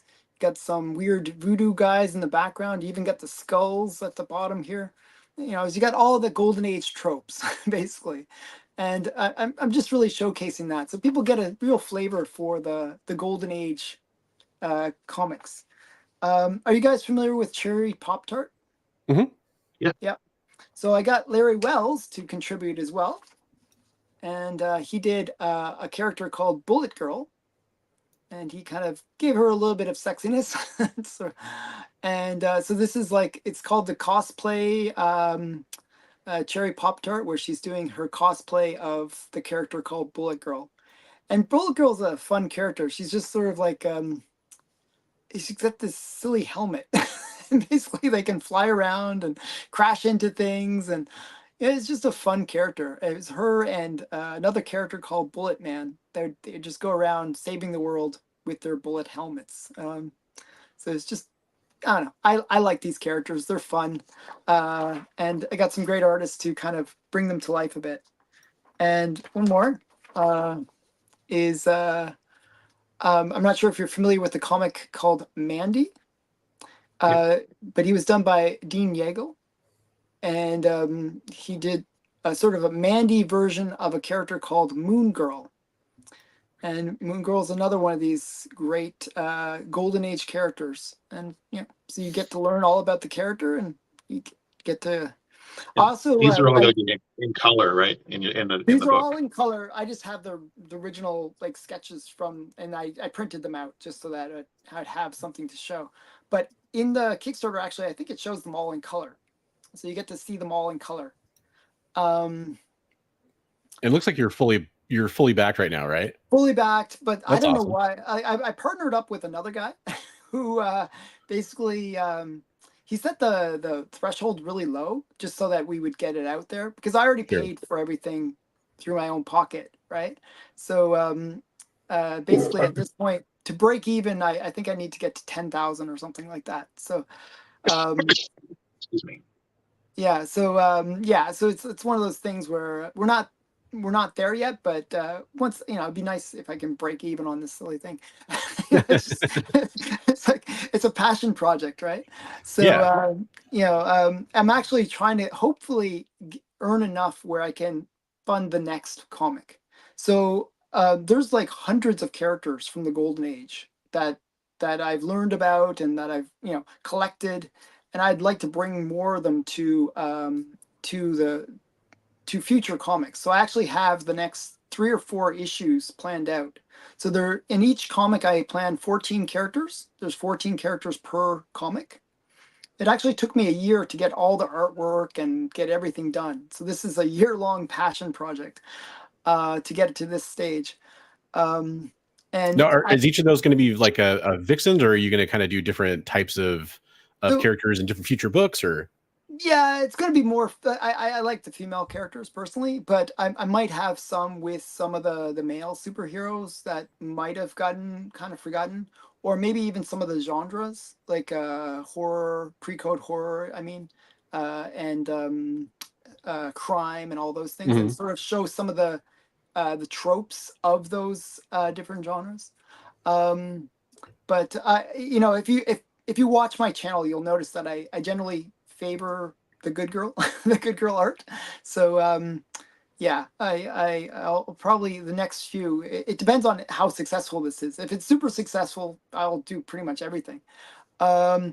It's an actual comic with pinup is the way to think of it. So the it's not like a typical comic. As I said, it's a mixture of the monster manual plus bikini swimsuits. Kind of like the official handbook of the Marvel Universe, where they would have the character and description, and then but you're going to have a pinup page as well, right? Yeah, that's basically the concept. Yeah, I like that concept because it's you can do a lot with it in terms of this kind of thing where my goal is just to introduce these characters. I'm not trying to retell new stories or anything like that. Just introduce the characters so people get a sense of them. If people really like them, though, what I might do is individual books about each character, where it's more of a focus as well. So there's a lot I can do. I mean, yeah, I have lots of ideas. I'm just wanting to see if the first idea actually lands in terms of people embracing it as well. Well, I mean, you're only a few days in the campaign. Looks like you're off to a pretty good start. You got a lot of time left on the campaign to keep. Yeah, keep getting this some backing. is really day 3. Like yeah. So that's cool. And by the way, for those wondering, I was just gonna say I do have a link for the Kickstarter down in the description as well. If you want to go check it out, if you want to back on the show or something like that, just so you don't lose it or just bookmark it or whatever it is. Go ahead, Bigby. Sorry. I was gonna say, do you have a promotional deal right now or something with the? Or if they order during a certain time frame, or just over the weekend, so I think it's over actually. So, but if you watch the Kickstarter, there are actually going to be some pretty cool drops that are happening throughout the month. So we'll have like really limited editions that are going to come out with different artists. So one of the artists that we actually just I just got the artwork fine, like even as this is happening, like it's really supposed to be done in terms of all the artwork, I'm still getting the finals from some of the artists. Well, one of the artists that we worked with was the one that does the artwork for My Little Pony. And so she did a character called Sky Girl, which was a Matt Baker character. And it's really cute. It's just such a cute Sky Girl. It's like over the top cuteness. Nice. So it's going to be fun. Is the idea. So we got some really great artists that we're working with, and if this gets really well funded, I have some bigger artists that I'm trying to pull in. I've been trying to like get some Zerdies and some other, like the Adam Hughes kind of level artists as well involved. So yeah, it's all about whether or not it's successful. So I've been sure. Yeah. Well, we wish you the best of luck on it, man. I mean, the thing I always like seeing, I'm a big proponent of getting out there and actually carrying out your dream and making a comic book and getting your feet in the door in the industry and that kind of stuff. And you're combining it with something that's a passion of yours.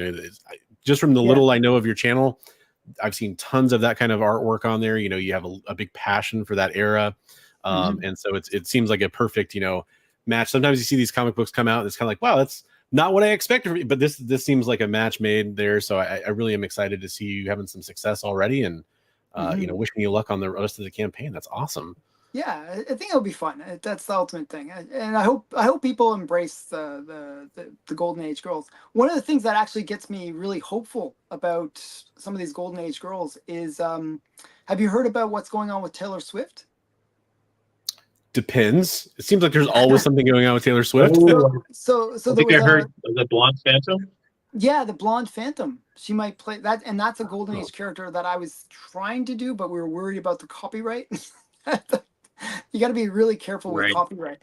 But yeah, that's a Golden Age character, a Golden Age female character that's really quite in line with the characters that I've been pulling into this comic. So I'm kind of hoping some of that, celebrity, gravitas will come and play a role in this. So I'm hoping more people will take interest in these Golden Age characters. They're really great. Fun stuff that has just been overlooked for like decades, right? Nice. One question from the chat. So I'll just be honest. There's parts of the Kickstarter page which I personally don't have a problem with, but I'm not gonna necessarily show them on the stream tonight because we are co-streaming on a channel where I'd like to keep things strictly PG, even though it's censored and all that. I get yelled at. Bron shows too many mammary glands. Yeah, there are some mammary glands involved. So, but it is something I think that you can visit safely on like I said, the description. The link is in the description. But this is a good question. What are the tiers and what is included, Alan? So the way it works is there's no real tiers. To tell you the truth, it's like the way it works is you can get the digital for $5. I think is the digital version. But then you can pledge like 20, and I think you can get you can choose like one of two covers for the $20 pledge. Okay. And then there's beyond that, there's like covers that are like one of 25, so there's very limited, very exclusive covers that you can get at those. It's not like tiers, it's more like add-ons. So you can buy as many comics as you want. And we're going to have more of those add-ons that there will be available throughout the month. We'll be, try to keep the interest, you got to kind of slowly roll it out instead of dropping it all at once. You just kind of roll it out over time. So there's no true tiers per se, but it's more about, slow to be like risque versions. And then I heard some talk of maybe like foils or something too. Yeah, so one of the things that I was trying to do is we're actually sometime this week in the next few days, we're going to be doing, so this is the Moon Girl. We're going to be doing a risque version of the Moon Girl, so where her clothes kind of slip down a bit. Okay, so it's pretty tasteful, but not so tasteful, but so I don't know. So what I was trying to do is get my partner to, because he's handling all the printing. I was trying to get him to do like sort of like a lenticular, where it's like sort of like naughty nice like kind of thing. Oh, okay, that's cool. But I guess those are really expensive to print. So he's like a little bit. He's giving me a lot of respect. If you ever had to order the Marvel lenticulars and see what the discount code was on those, they are very expensive to print. And they don't usually work very well either. So it's like, so that's true. Maybe avoid that mess. Yeah. So Although this guy- I'll give you can I give you a suggestion? Maybe that's cheaper. Do you remember that Robin cover where you had the pull tab at the bottom and the Robin move? So it's you pull it down or you turn That'd be it kinda like funny, in the actually. pens. Yeah. The pen, So- yeah. If you could do yeah, that. yeah. Yeah. So, water but note. he's done lenticulars before. He's got pretty good printing experience. So it's more about the cost. I think it's like $25 per book to print wow. at a lenticular. So they're really expensive. Even the actual comics themselves individually are expensive. We're using like cardstock. It's like they're expensively made. So yeah. That's the pushback I'm getting. I'm like, oh, please, because I made a sort of a deal in this whole thing that I get a copy of everything. So I want it for my own collection. This is all about my own collection. So yeah. So but I just give me have a question for you. And maybe you covered it, and I'm just still sort of in the fog here. But my question is I made a joke about mammary glands earlier, but from a historical context of the Golden Age girls, especially, that is a historically relevant point that was central to those comics. And I literally just bought a big Golden Age collection where it's like, this is as close as I've ever come to buying pornography as comic books in some of these books. Quite, well, some of them are very underground from that era. I mean, very underground. Like, so, and so like Tijuana Bible kind of level. Oh yeah. That's so totally different. Yeah. So and my those question came from is the 30s and stuff. That's like, right. Those are old, yeah. Yeah, that's even So I guess my question is are you providing as part of this project some of the historical context of these characters and some of the, or is that more part. Of a? But okay. It's more like it's very brief. Like I it's really one page devoted to like the synopsis of the character, and then one page for the pinup. Fantastic. Yeah, so really the synopsis is really the origin story. I'm just I write up the origin story, tell all the major stats of the character, what key comics to pick up as well for the character, so where's her first appearance, that kind of thing. But I don't give that all the historical context. That would be a full book in itself. Yeah, and that, maybe that's something to plan down the road, because that's something that I think the people who are into this would very much dig. Yeah, so that if I ever did like sort of a one-off book, like just about one character, I would totally do that. Actually, one of the books that I have, like one of the characters that I have in it is Sunny. I love Sunny. It's a character done by Al Felstein, and there's actually a book devoted to just this character, and it's thick. It's a thick book, lots of pictures in it, but just a thick book. And there's so much history about this one character. To put that into a comic would be challenging. But you do sort of the Cole's Notes version of it, where you'd say, talk about some of the stuff. I mean, it was a cool character. What happened was, it was done by Fox Features Syndicate, which is like, it has its own stories and craziness about it. But what happened was, normally with comics, you get like an inker, you get a penciler, you get the writer, you get, cover artists, like so many different people involved. So basically what happened was the guy that, Al Felstein, he was just sort of starting his career at that time. He became huge later with EC Comics and stuff like that. But he was just starting his career and he needed money. He was desperate for money. So he was like, oh yeah, I got all the people. I'll hire all those people. And then he did it all himself. He did everything. And that's how he, could kind of get enough money to pay for his wife. And, it was just, it's a really cool story. So all the artwork is his stuff. All the inking is all, everything is done by him. All the coloring is done by him. And it's just, you can really show that he put everything into it. And he tried to make it as sexy and fun as possible. So it's just really great. Like the interiors, like if you like the cover, the interiors are just as great all the way through. It's just a really, really brilliant comic. So that's why I showcased it in my comic, because I think it's a cool one.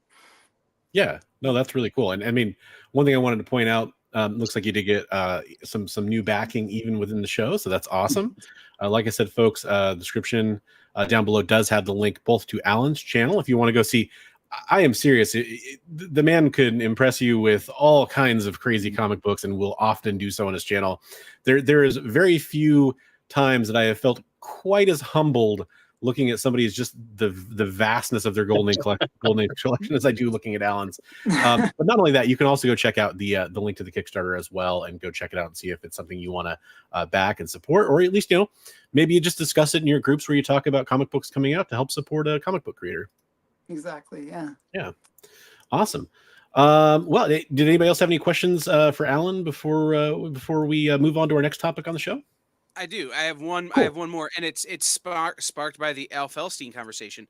There are a lot of names from the Golden Age who worked especially in the pre-code horror and some of this that not a lot of modern comic collectors know.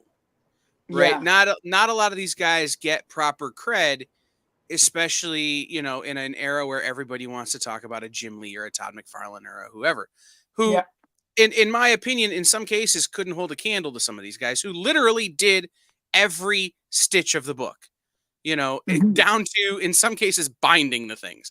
So are there creators and characters that you like pie in the sky, you kickstart this for $1 million, next book is coming quickly, that you haven't gotten to that you think need proper credit here?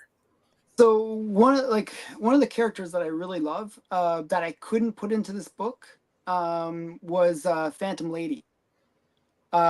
She was done by Matt Baker, a phenomenal artist, and some of his covers with her are just considered to be some of the best good girl, you know, superhero kind of books. Actually, his Phantom Lady 17, that was his cover. It sold for the most of any non-superhero comics of all time. It sold for like almost $500,000, you know, just because it's such a great book. So the point is, like, there's like so many artists like that that don't get that recognition. You're right. Yeah. Some of them are like, Bill Ward. Actually, he gets a bit of love. But Gil Fox, jeez, you know, you always blank when you're you gotta think of all the names. One of Norman mine Saunders, is Norman Saunders is good. Norman Saunders. Well, one is of good. mine is Roman's cousin Alan. Okay. Who was primarily a strip artist. Okay. Mary Worth and some of that stuff later, but he did some comics really late in the 30s when he was in the service that I've come across because he was local to me. That are incredible, and they're good girl kind of. Why is she tied up? That doesn't quite make sense. It doesn't make any sense. They're always right. Right, exactly. But it's, you know, that's one of those names that I don't think a lot of people know, or the Saunderses especially. Yeah. So, you know, the Golden Age is it's sad how much has been forgotten about them. But the artists, like, one thing that I always like to tell people about the Golden Age artists compared to modern artists are they got a little bit more time where they can just sort of think about things, kind of plan it out, and, you know, they just sort of do their, you know, get around to it a bit. In the Golden Age, they were worked to death. they had very little respect for the artists back then, and they were just worked. But the good thing about that is, because they were worked so hard and they had to produce so much, they really honed their craft. And the work that they were producing was it's like so far above what you see nowadays in a way. There's like just so much more depth. Like, if you look at a Matt Baker, you can really see what I'm talking about, where you normally get like a comic nowadays and maybe you got that surface level story that's being told by the characters interacting. Well, with a Matt Baker, you'll have like multiple layers of story being told just on that cover image, where you got the front characters, they're doing some interaction, but then the characters behind them are doing something crazy. And then, you know, where each is like a little different story. They're all doing their own thing in the behind. And it's just like brilliant. There's just so much story being told within one image. they say a picture's worth 1,000 words. Well, in the golden age, it was like 10,000 words. it's just, and it's just, that's why I love golden age stuff. It's just, it's so much more intricate and, brilliant. So right yeah, on. maybe the more proper modern analogy to the golden age artists are what happened with mangaka now. Artists who make manga who are just essentially chained to their desk. Yeah. Right. They are worked to the point of starvation, and because they can't turn the stuff out fast enough. It's in such demand that they can't work fast enough. And it's really similar in terms of fine-tuning their craft, finely honed works of art, and understanding storytelling on a molecular level almost.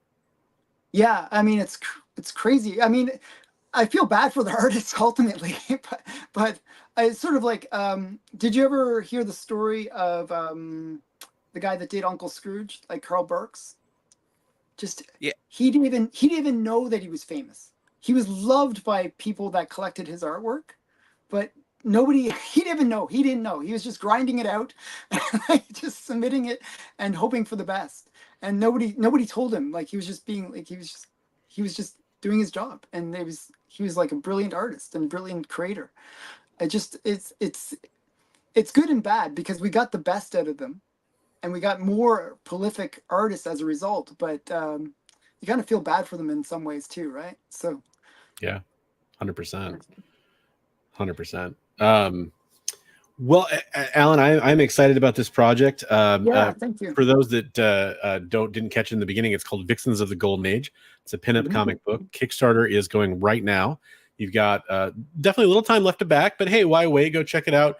At least bookmark it, and get your finances in order. And when it's time, go ahead and back if you're wanting to, because it does look like a cool project. Sounds like there's some cool potentials for spinoffs down the road that Alan has planned, which sounds really fun. And I'm serious. If you have a passion for that kind of golden age stuff, which because I'm a very nostalgic collector, I never really had a passion for the golden age, but hearing other people's passion and the history of comics, that's what gets me excited about it. So stuff like this is really cool. And I'm glad that you're doing something like this. And I'm glad, like I said before, I'm glad you're following your dream on this. That's really awesome, man. Yeah, thank you. And thanks for giving me the opportunity to tell people about my my comic. I really do appreciate it.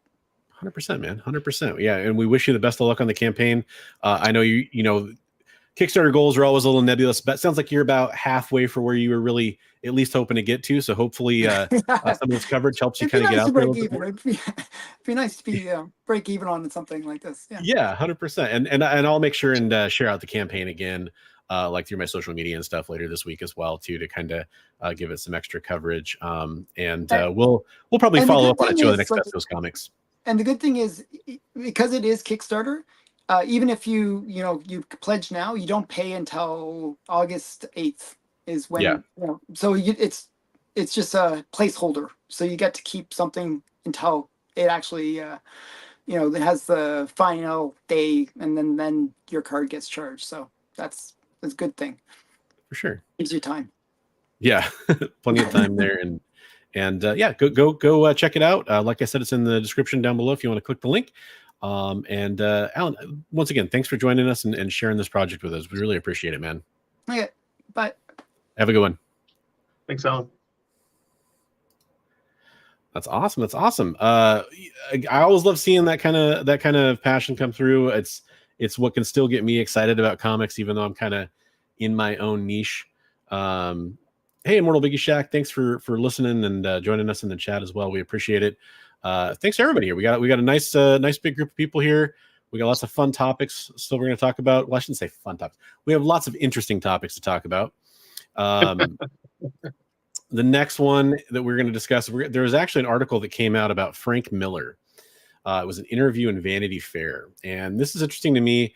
I don't know that we're going to spend a ton of time on this, but I did want to at least bring it up because one of the things, Bigby, when you and I started this Best Coast Comics series, one of the early things we both identified that we wanted to talk about was mental health. And we wanted to talk about trying to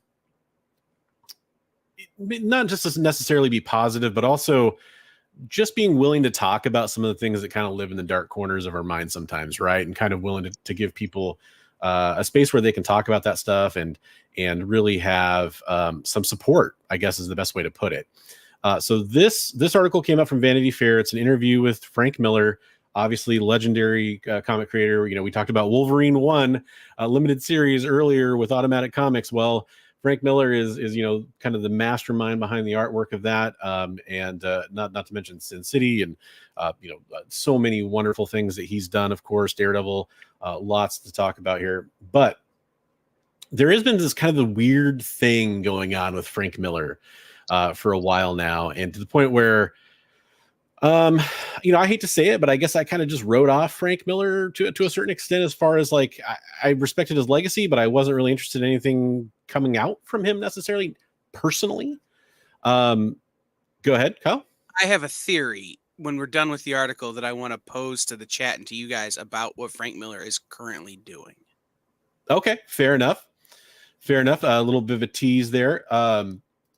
By the way, Joffrey just put in Best Coast, hashtag Best Coast. Go ahead and put that hashtag in there because you do have a chance to win some free comic books coming up later. Yeah, what's up, Warlock? Thanks for being here. So, rather than just sit here and read the whole article, what I will do is I will cut to the meat and potatoes of what I think is really important here. So he's talking about When Death Came for Frank Miller is the name of this article from Vanity Fair. And there was some speculation about Frank Miller's health for a while. I actually took it as sort of fact that I thought Frank Miller had cancer at one point. I thought that's what was going on with him medically. I don't know if I just heard that from somebody, but at some point that just became, my head canon of what's going on with Frank Miller, which I felt bad about. Of course, I don't want anybody to deal with cancer. I've had plenty of people in my own personal life that have been victims of cancer, and I hate it. I often talk about how I support comics curing cancer. I got a sticker on my water bottle there from the awesome guys over that do charity work for the American Cancer Research. Definitely go support those guys. But what we found out from this interview, according to Frank Miller, is he actually was dealing with alcoholism. And, alcoholism is something that I think is better understood today than when I was a kid. When I was a kid, it was just sort of, I don't even want to talk about what it was, but it was definitely viewed in a different light than it is today. It wasn't treated as a disease as much. And now it is. Alcoholism is something that's definitely touched a lot of us in various ways, especially people I know personally, people that are in the collecting community. And also, let's just say addiction. Addiction is an element of this too that I think is very important. So basically, the Cliff's Notes version is that Frank Miller in that article, and I highly recommend going and reading the entire interview, is outlining his struggle with alcoholism and the kind of person that it made him, which is a very different person. The weight loss, all the different things that he dealt with that have contributed to his health. And really what he talks about, which I thought was the most interesting part, is being able to self-analyze his own flaws. And that is something that's very hard to do. Speaking from personal experience, and I know most people feel this way, pretty much all people, I would imagine, is when you actually start to discover your own flaws as a human being, it can be tough. A lot of people aren't able to really kind of, have that kind of critical eye to look at it.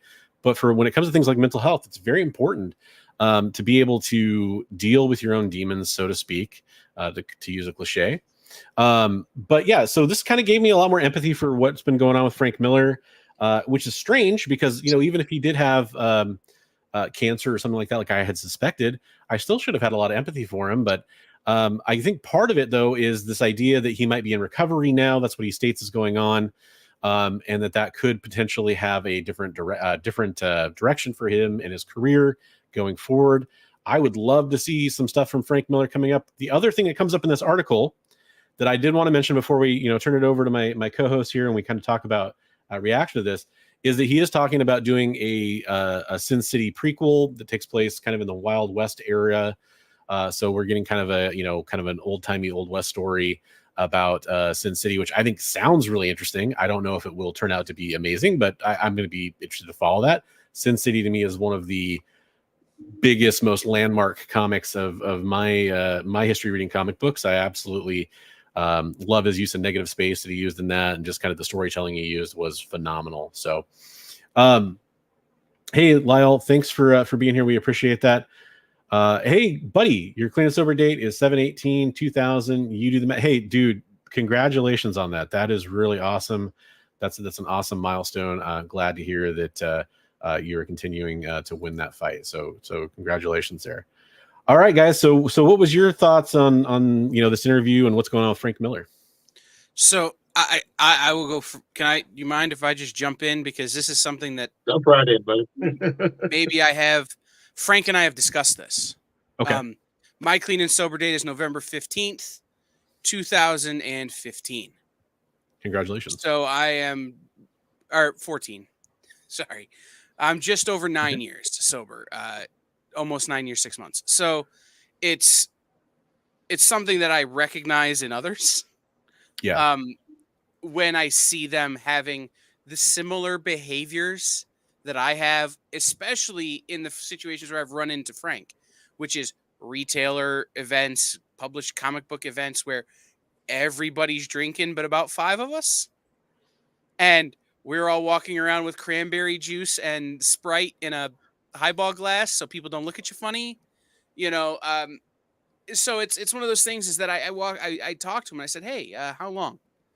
And his number was less than mine, and it freaked me out.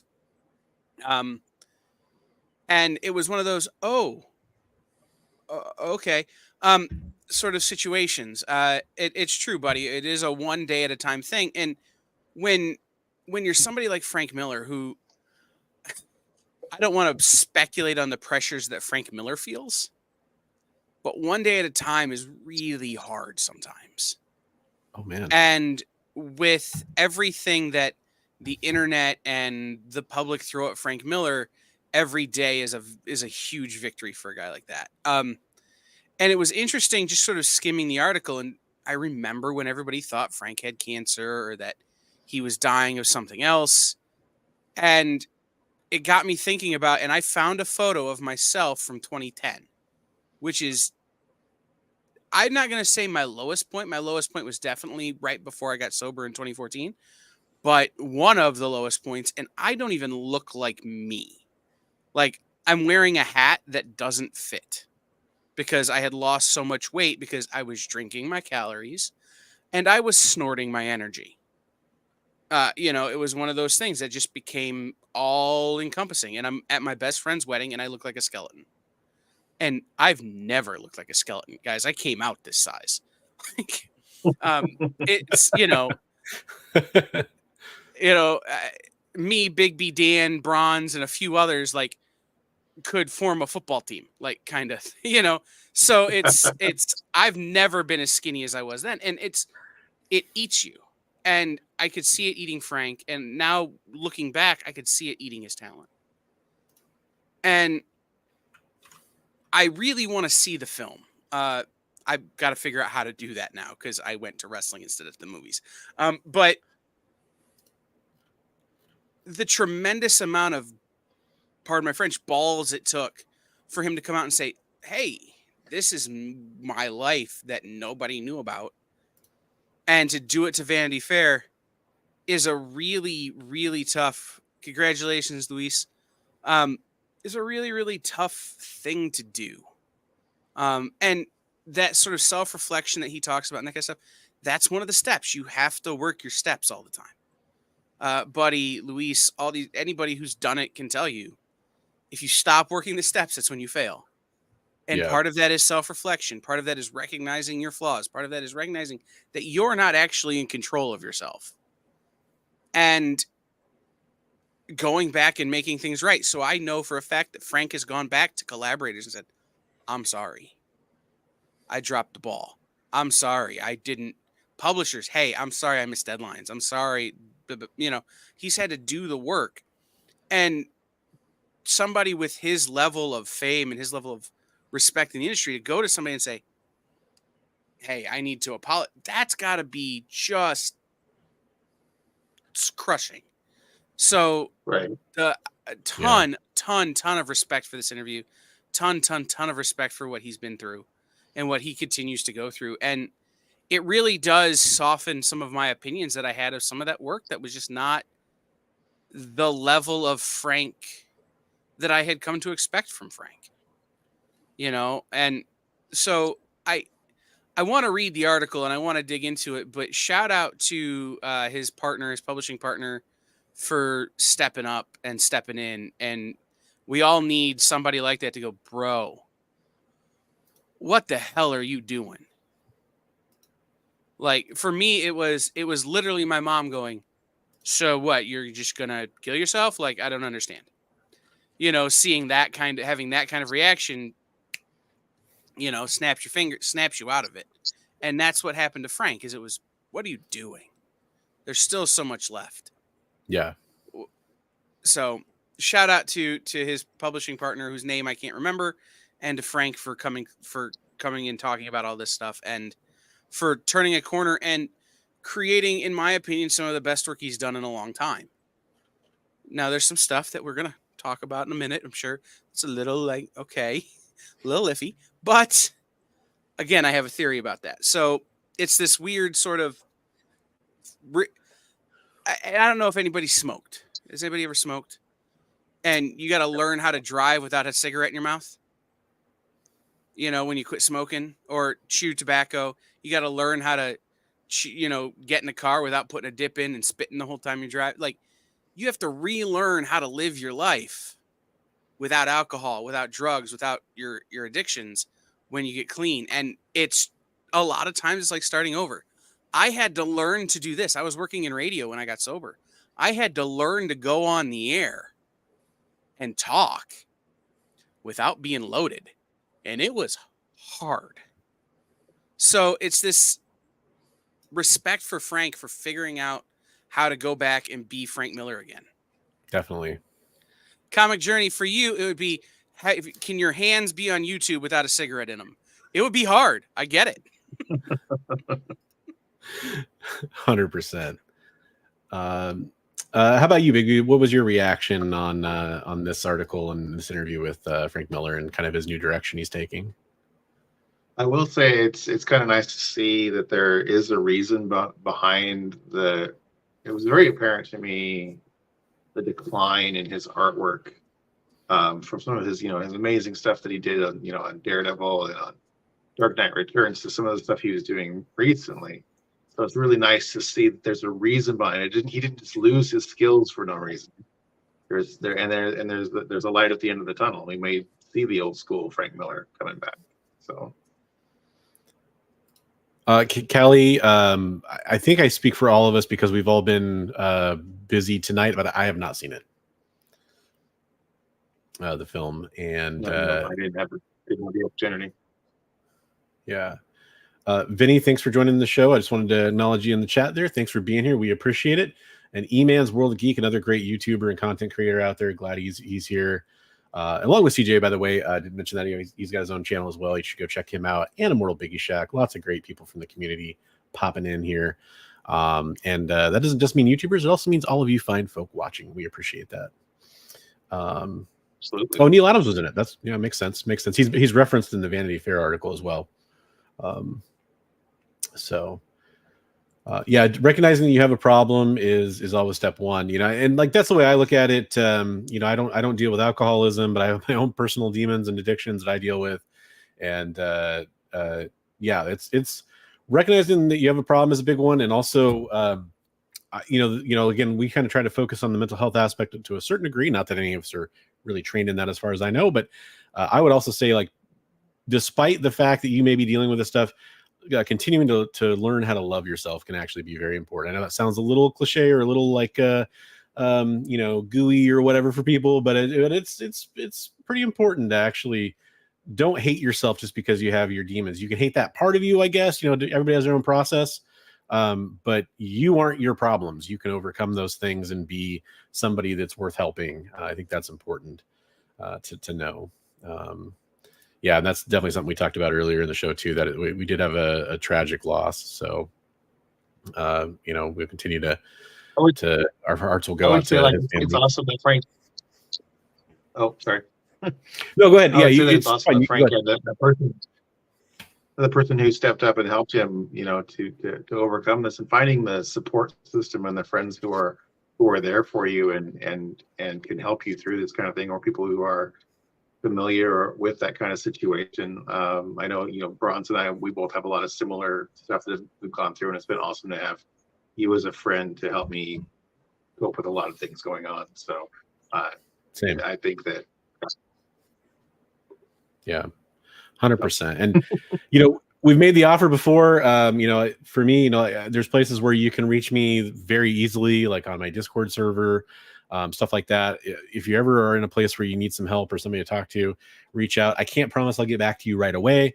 Just ask either of these guys. Sometimes it's hard to get a hold of me, if something happens, but eventually I will see the message and I will get back to you. And I'll do what I can, or at least point you in the direction of some people I think can help. That's important to me, that everybody has a spot, somebody they could reach out to if they think they got a problem. And for the people that have taken me up on that offer, I really appreciate it. I really appreciate that you felt like you needed to reach out and that you were able to. So always be willing to do that. Okay, well, unless anybody else had anything to add to that, I can move on to our next comic news we want to topic. discuss Go ahead. Frank Miller theory. Yeah. Oh, sorry. I'm sorry. I thought you already kind of mentioned it with your conversation. Please go ahead. All right. So here's the theory. Frank Miller was largely influenced, and you could see it in his early Daredevil work. You can see it in a lot of his own stuff, by guys like Vaughn Bodie and some of the people we talked about with our last guest, whose name I'm blanking on because it's that kind of night. And Underground Comics. Frank Miller has twice, if not more, in his career changed the way we view how comics should look. And I think the covers he's doing that people are dragging him for, especially that Wolverine, are homages to those guys and are reintroducing the underground style to today's modern comic reader, whether they know it or not, and whether they like it or not. Frank's like, I'm doing this because I'm Frank Miller and I can. That's interesting. I saw a post from somebody just the other day that was saying, like, I think it was on Facebook or something. I'm sorry, I can't remember who I saw it from. It was a picture of the Wolverine cover that we're talking about. And it said, I wonder if in 20, 25 years, we'll view this cover differently than we do right now. And I thought there was a chance that's possible. Like, it actually kind of made me think about it, because I will openly admit that I was somebody who kind of was like, what the heck, when I saw that cover, About it. Yeah, exactly. Yeah, we talked about it on Devil's Advocates. So yeah, I really do think that he's saying, you know what? Art Spiegelman doesn't get enough love. Vaughn Bodie, Harvey Picar, these guys who were underground, creators that really inspired Frank. And so now he's doing his version of them, trying to get that art style back into the zeitgeist a little bit. Yeah. They hinted at Carrie Kelly and also the Western Sin City in the film as future Miller. Okay, cool. Yeah, I know that the Western Sin City was definitely talked about in the interview. So I'm curious to check that out. And he was going to, I don't know the status of Frank Miller Presents in terms of publishing at the moment. If I'd have known we were going to talk about it, I'd have reached out to Dan and tried to get an answer. But he was going to do a revisit of the Western Sin City concept with, and I'm going to blank on the name of the artist. Somebody else was going to draw it, and he was going to write it and go back even further than he previously has with that story. So I know he has a lot of stories he wants to tell in that realm. Yeah, with the Frank Miller Presents, was that just the Ash Can that came out, or was there more to that? No, I mean, they published a bunch of stuff. Pandora, that was Frank written and drawn by Emma Kubert. They did Ancient Enemies and some stuff. Right. Okay. It's coming back to me now. Yeah, they published a few things, and I think what happened is they got overextended. Frank couldn't really keep up with his end because he was looking at every page. Yeah. Dan DiDio running a publishing company that doesn't have the swing that DC had. It's harder to get things printed. It's I think they just got overextended, and I don't know where they wound up on that. I think maybe they're taking a break. So GT Key Comic, you got to get up pretty early in the morning to out Harvey Picar me. The guy lived 2 hours from where I'm sitting. So I have a complete Harvey Pekar collection. I've met his wife. I've been to his studio, all of that kind of stuff. So I'm going to check out that interview though. That does sound interesting. So many weird rules for the interesting. Okay. Yeah. I'm curious what you mean. Yeah, I remember that year. And then he was there again in 2022. So, and it was less weird.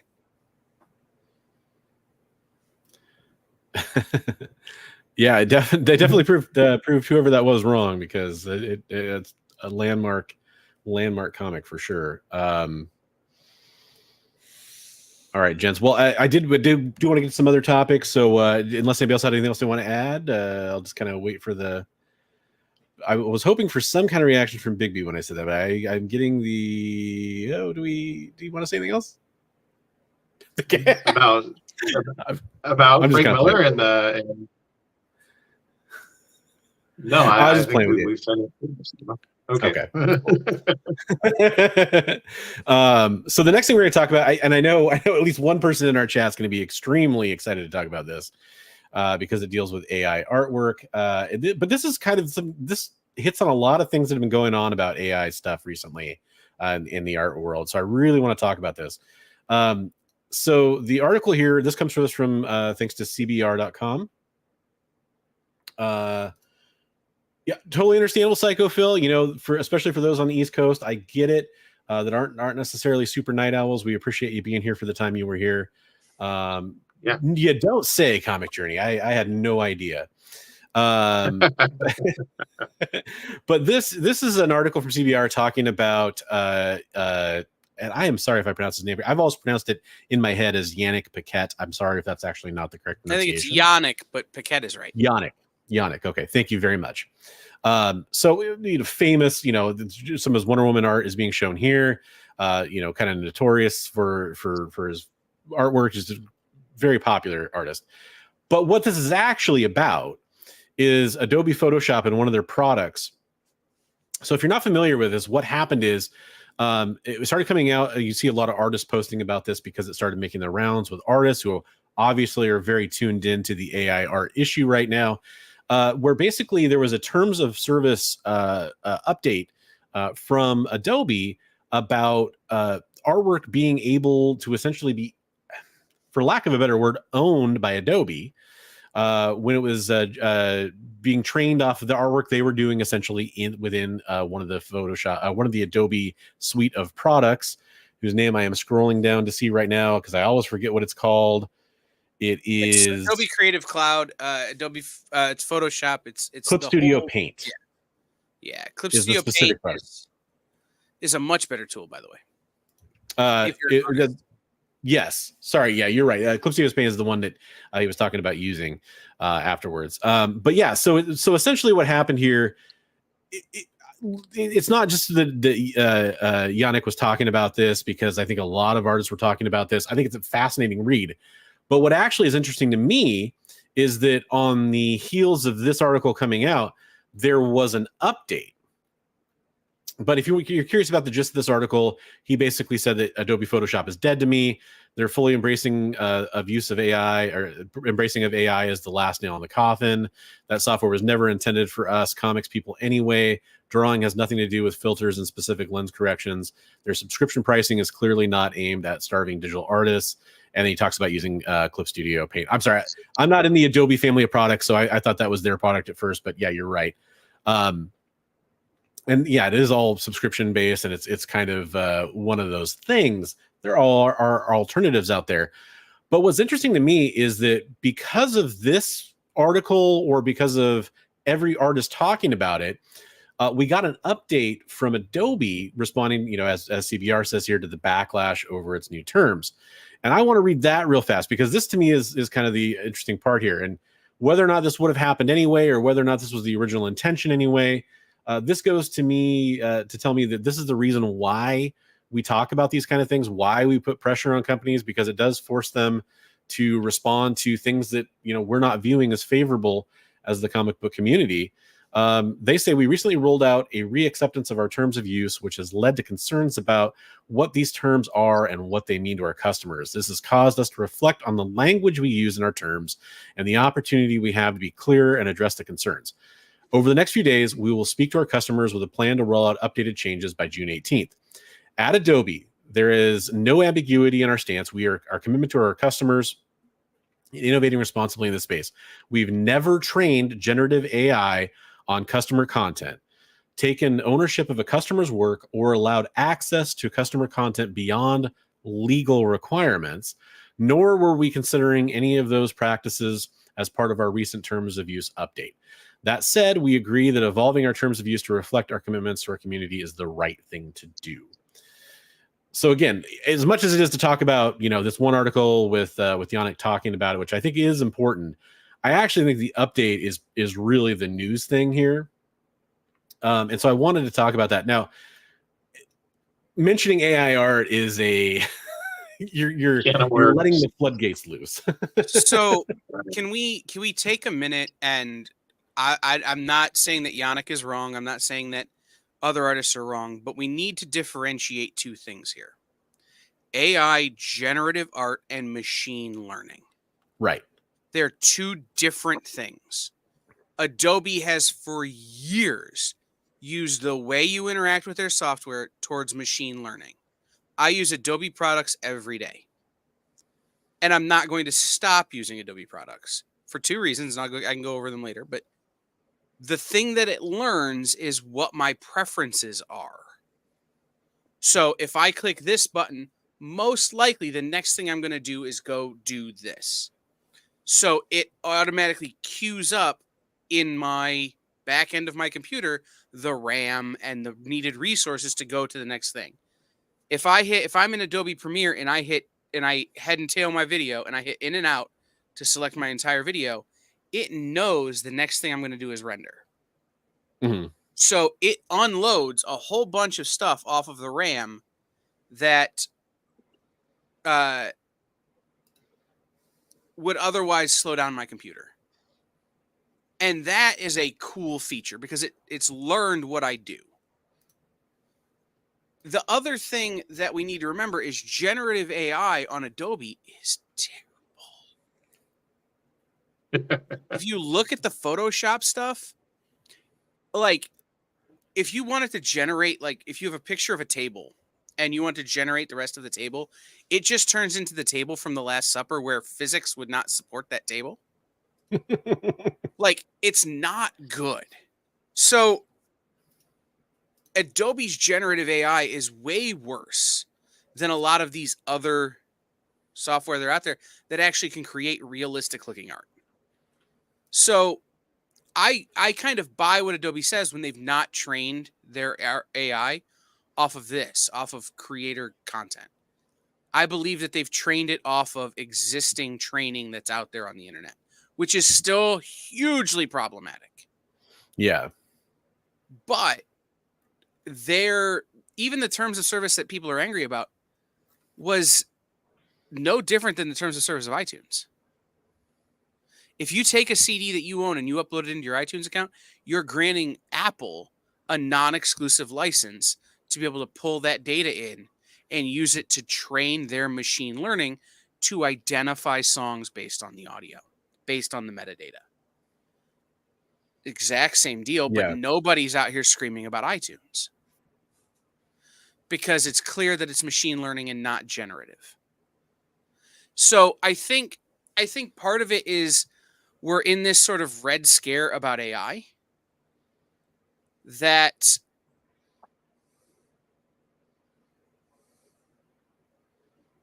we're rushing to condemn what we don't understand. Because there are parts of artificial intelligence that we use every day and we don't think about it. Oh, for sure. One of the other things I want to mention is Comic Journey. You can spout all you want. Try using a pirated copy. It won't work. Every time you load a piece of Adobe software, it goes out to their servers, it verifies your license, and then it allows you to load the resources. Every single time. I have Adobe CX6, much like some of the people in the article talked about. I can't use it if I don't have my license key in my computer. Period. It just doesn't work because it won't load the resources. So you can either accept the terms or you can go to other software. And I really do think it's important to talk about the other software. Software like Clip Studio Paint and GIMP and some of these other things that Affinity are Photos free. my go-to. And DaVinci Resolve. And there are free, easy to use software that isn't Adobe. But when you are working at a certain level, you have to use it. You just do.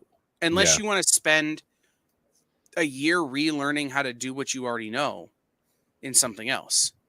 And that's a problem for some of us who make our living in the Adobe suite.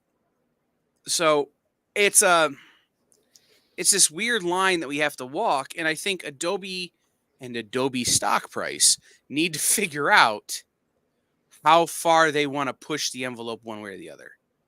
Like, they're being investigated by the FTC over this. Like, how far do you want to push the envelope towards generative as opposed to machine learning? And how long until they come out and say, hey, look, we're going to draw 2 lines and these are our 2 lines. So, this is one that I've been following basically hourly. Because if I have to relearn how to do my job, I'm going to go work at Chrysler and assemble transmissions.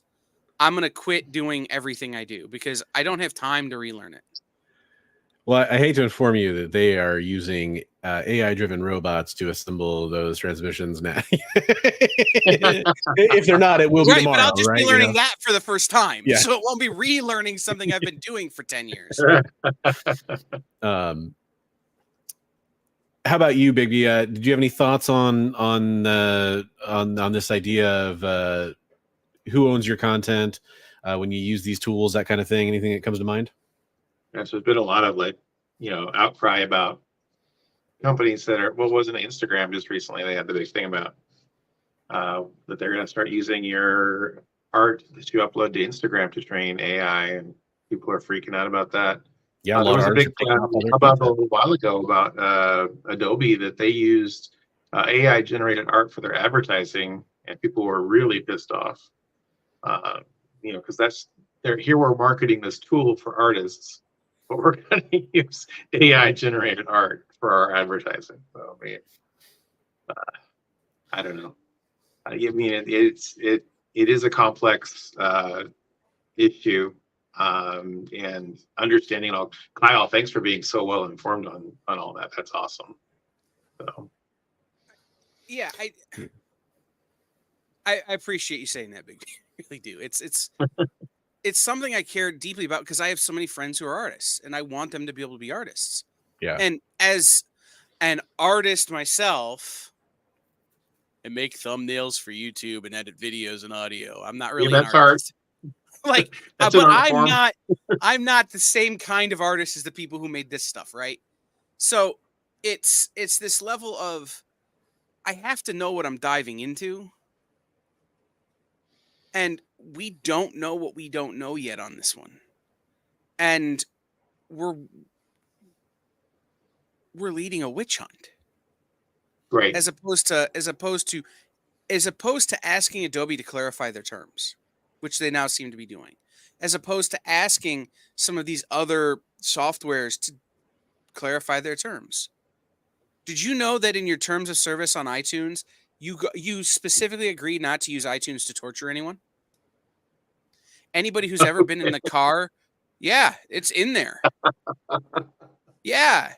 Anybody who's ever been in the car with somebody who likes like really weird music has been tortured by iTunes.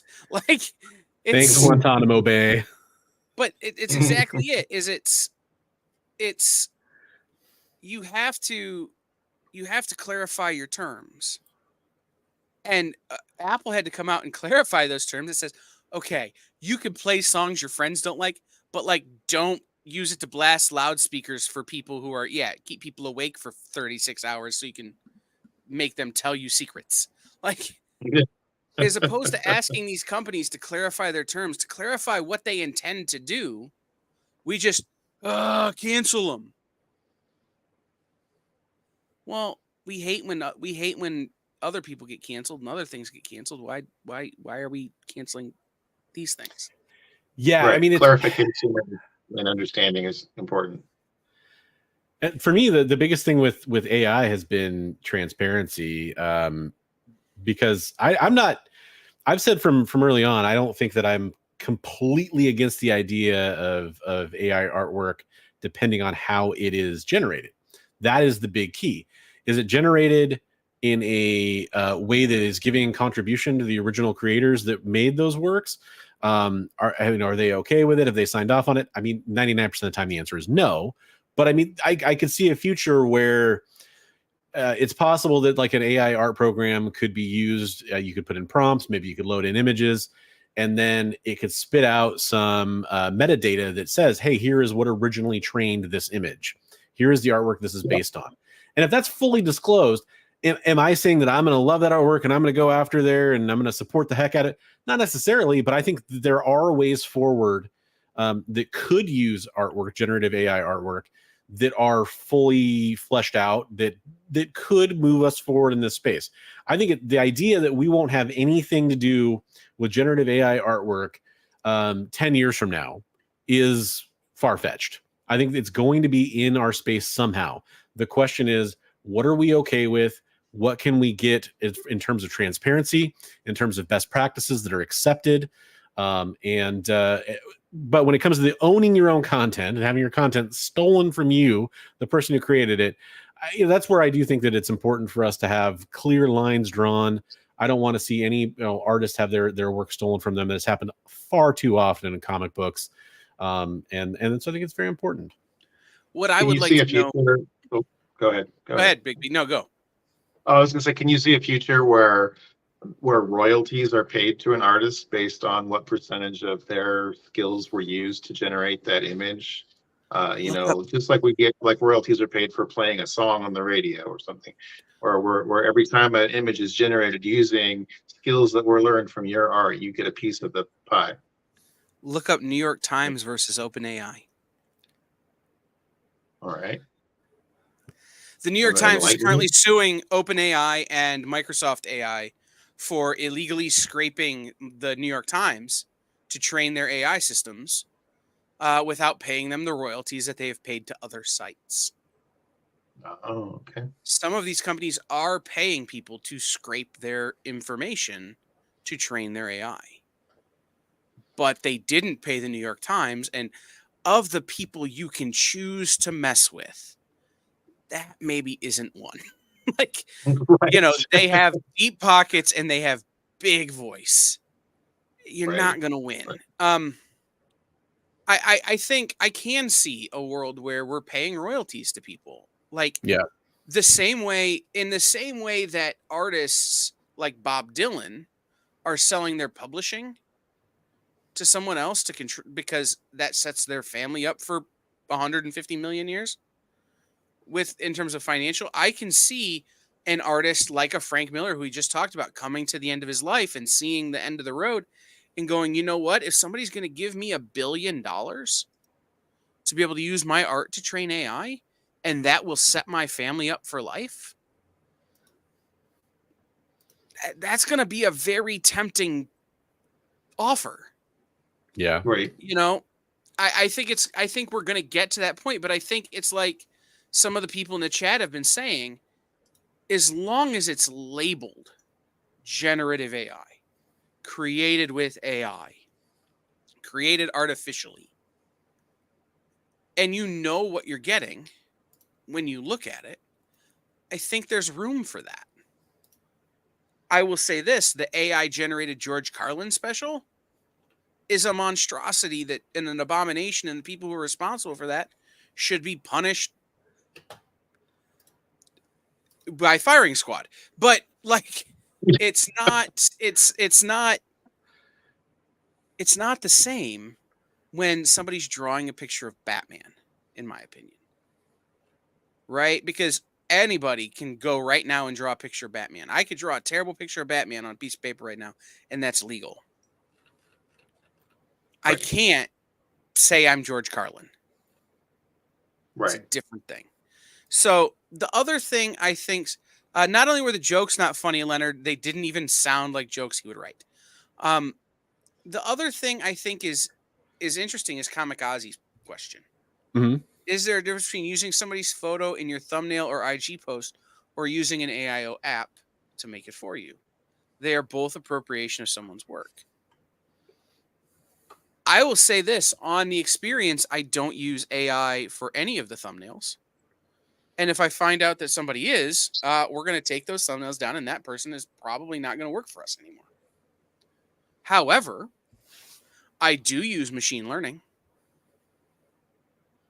I do tell, Procreate and Adobe Illustrator, I'm making a thumbnail, and these are the settings I want you to inherit. And so I can create backgrounds and I can create thumbnails much quicker because it is already starting to do that work for me. So we're in a gray area, distinction without a difference, or difference with minor distinction. And it's an interesting kind of it's an interesting conversation that we have to continue to have. For sure. So real fast, but before, there's something I just got to point out.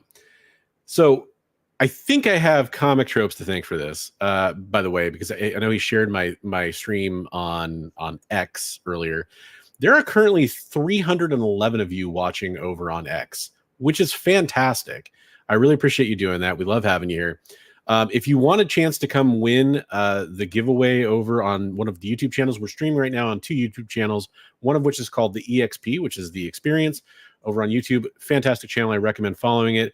This is taking place in kind of the usual placeholder of our normal Devil's Advocate show we do every Monday. That's Kyle and I's show.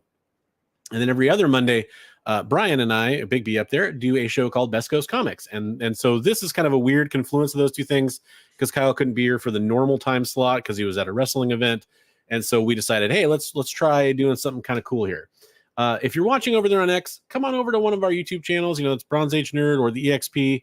And go ahead and get into that giveaway by doing hashtag Best Coast. We'd appreciate having you over here. And go ahead and sub up both channels while you're at it. We'd appreciate that. But the secret underlying happiness for me is that I've wanted to be on this show with you guys for a while now. Well, that's the cool thing. Like I've been like, hey, when can I come on with you and Bigby? When can I? And so one of the things that we might do again in the future is there was a topic that came up a while ago, and it's kind of one that's going to be a hard one to revisit. I definitely want to have a conversation with both of you offline about it. But we did the LCS health check. Ooh. And now there's a lot that goes into that, but I know Bigby has actually been an LCS owner in the past. He's owned a couple different LCSs. And I really want to at some point retackle that topic. It's one that's maybe we could frame it in a different light, that kind of thing. But I think it's something that we should talk about at some point. And that was actually the suggestion I originally was going to make. But I'm glad that we're all in the same virtual room here together, talking to everybody, watching, having a good time talking about these stories. Even if they're tough stories, we're still having a nice conversation about it. So I still occasionally get people getting angry at me in the comments for that show. Yeah, it was probably our most heated one at one point. But it just means there's a passion there, and I think that's a good thing. Thanks, Jay. I'm glad that you think it's been a good show. I'm glad you're still sitting around watching it. Everybody's still in chat here. We're having a lot of conversations, so if I don't highlight your comments right away, don't worry. I definitely see them, and I get to them when I can, as you've been seeing me kind of bring them up in the chat. Hey, Jay, if you're still awake when we get off the air, call. Still got plenty to do. So, and in that light, I'm actually going to bring up our next topic.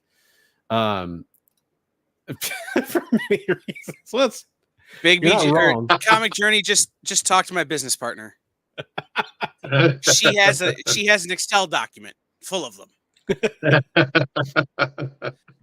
Today she added, pushed me into a pool in my dreams to the list of reasons she's mad at me. That's hilarious.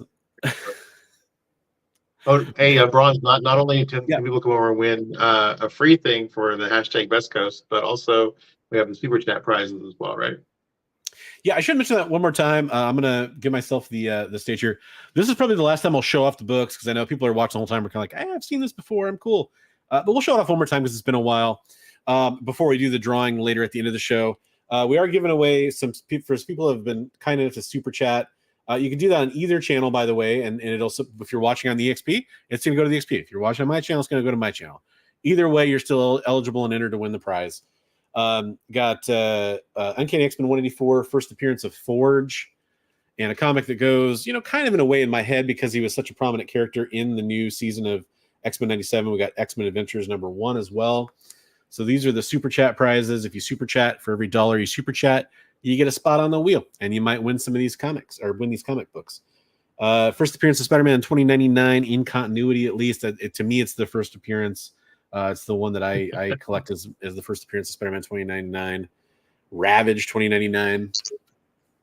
And also this fantastic, just gorgeous magic. Who's the artist on that?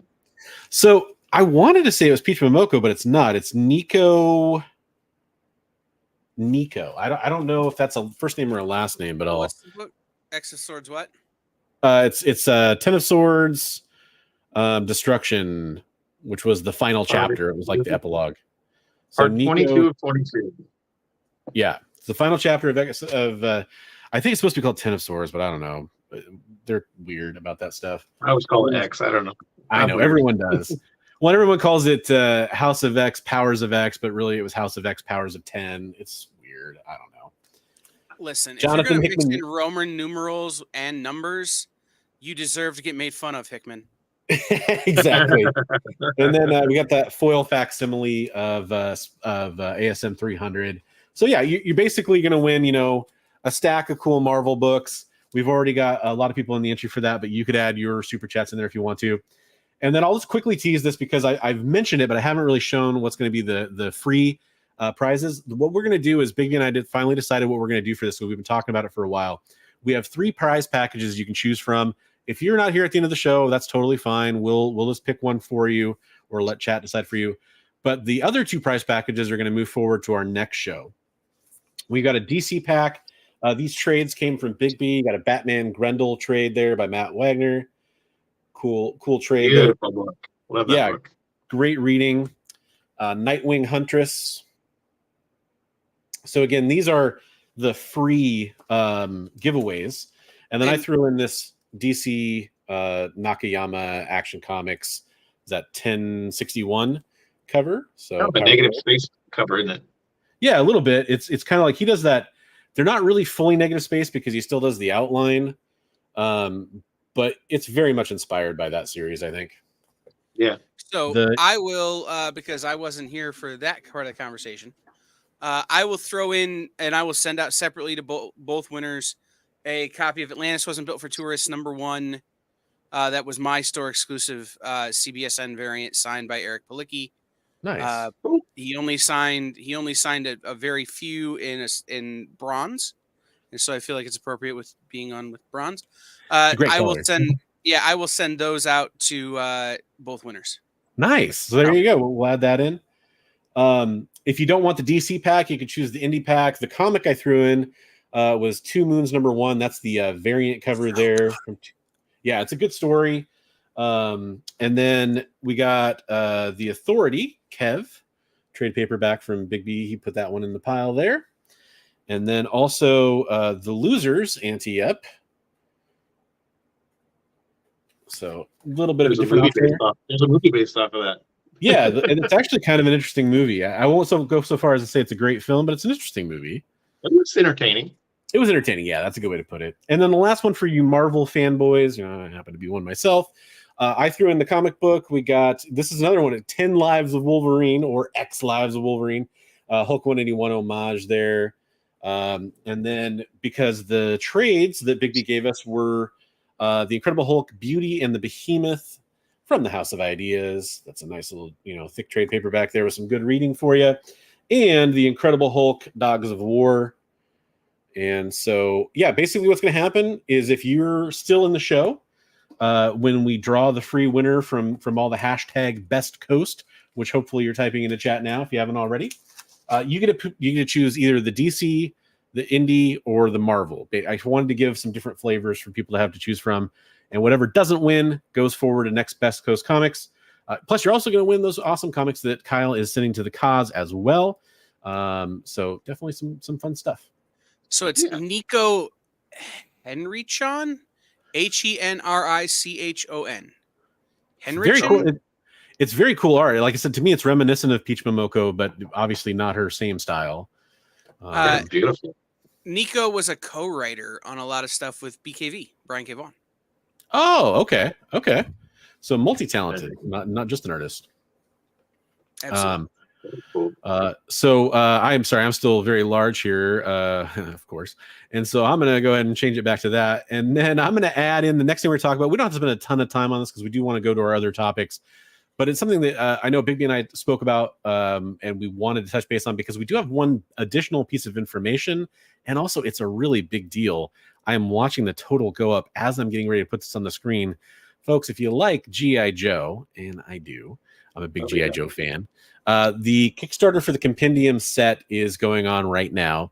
I know a lot of people were excited for this because G.I. Joe in collected format has been out of print for a while. It's been hard to get your hands on if you want to read some G.I. Joe. Even the digital copies, like the digital trades, have been, I think, unavailable as far as I'm aware on some of the platforms like Comixology and stuff like that for a while, or Kindle, whatever you want to call it these days. So this is available, and it has been extremely successful. They've got over 5,000 backers. It is just going gangbusters over there. That's actually now at 5,556. I just watched the total roll up right before I put this up here. The cool thing to me is that I wanted to mention that they just added this Larry Hama cut of G.I. Joe yearbook, which is never going to see print again, according to them. Wow. And it's kind of similar to what they did to that re-release of G.I. Joe #1, where they added in some dialogue that was cut from the editors that Hama wanted to be included in the book. As far as I understand it, it's basically like kind of like a director's cut, essentially. But yeah, this thing's cool. I know a lot of people are excited about it. The biggest thing I wanted to talk about is we got some information early on when we first talked about this, and I was under the impression that it was going to be on newsprint, which was a very strange choice to me, and something that I wanted to make sure. I went to the Skybound Discord, and I asked in there, like, hey, I heard this early on. I'm just curious. Can we get any clarification on it? One of the power users over there, shout out to Calvi, said that it's going to be on premium stock, 80 GSM ivory uncoated WF pure paper, which apparently was included in some FAQ documents. So that's the main thing I really wanted to make sure we did, is clear up, anybody who heard that from us. Newsprint would have been interesting. I personally would not have liked it in this format, but newsprint would have made it a lot lighter. Yeah. Yeah, it's true. It'd have been more shippable. It would have been more shippable. And I know that there's certainly a nostalgia to handling newsprint. But at the same time, for example, G.I. Joe 1, one of my favorite things about it is it's on that Baxter paper, which is like that first time I remember encountering that really nice, high quality, glossy paper. Back, which it's more common now to get kind of that kind of premium stock. But back then that was a real treat. So what's the cheapest backing for a physical copy? What's cheapest backing for a physical? That's a good question. I think it's like 100. Oh man, that's so gorgeous.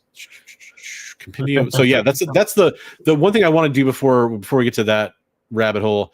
There was some confusion about this too, even though it's clearly on the campaign, not from our show, but I've seen confusion that's around there about what issues are included in where and what the breakdown is going to be of what each compendium includes. The first one is just 1 through 50 of the Real American Hero, straight, like that's what you get. The second compendium is where you start to get some of the additional materials from different spin-off series included. So you get Real American Hero 51 through 78. You get the G.I. Joe yearbooks and special missions. 3, you get some of the Real American Hero issues and some of the rest of the Special Missions series, basically. And 4 is where you finish out the series. You get G.I. Joe and the Transformers, Order of Battle, and the G.I. Joe Special #1. G.I. Joe Special #1, that's the one with the Todd McFarlane story, right? Homage. That was never actually.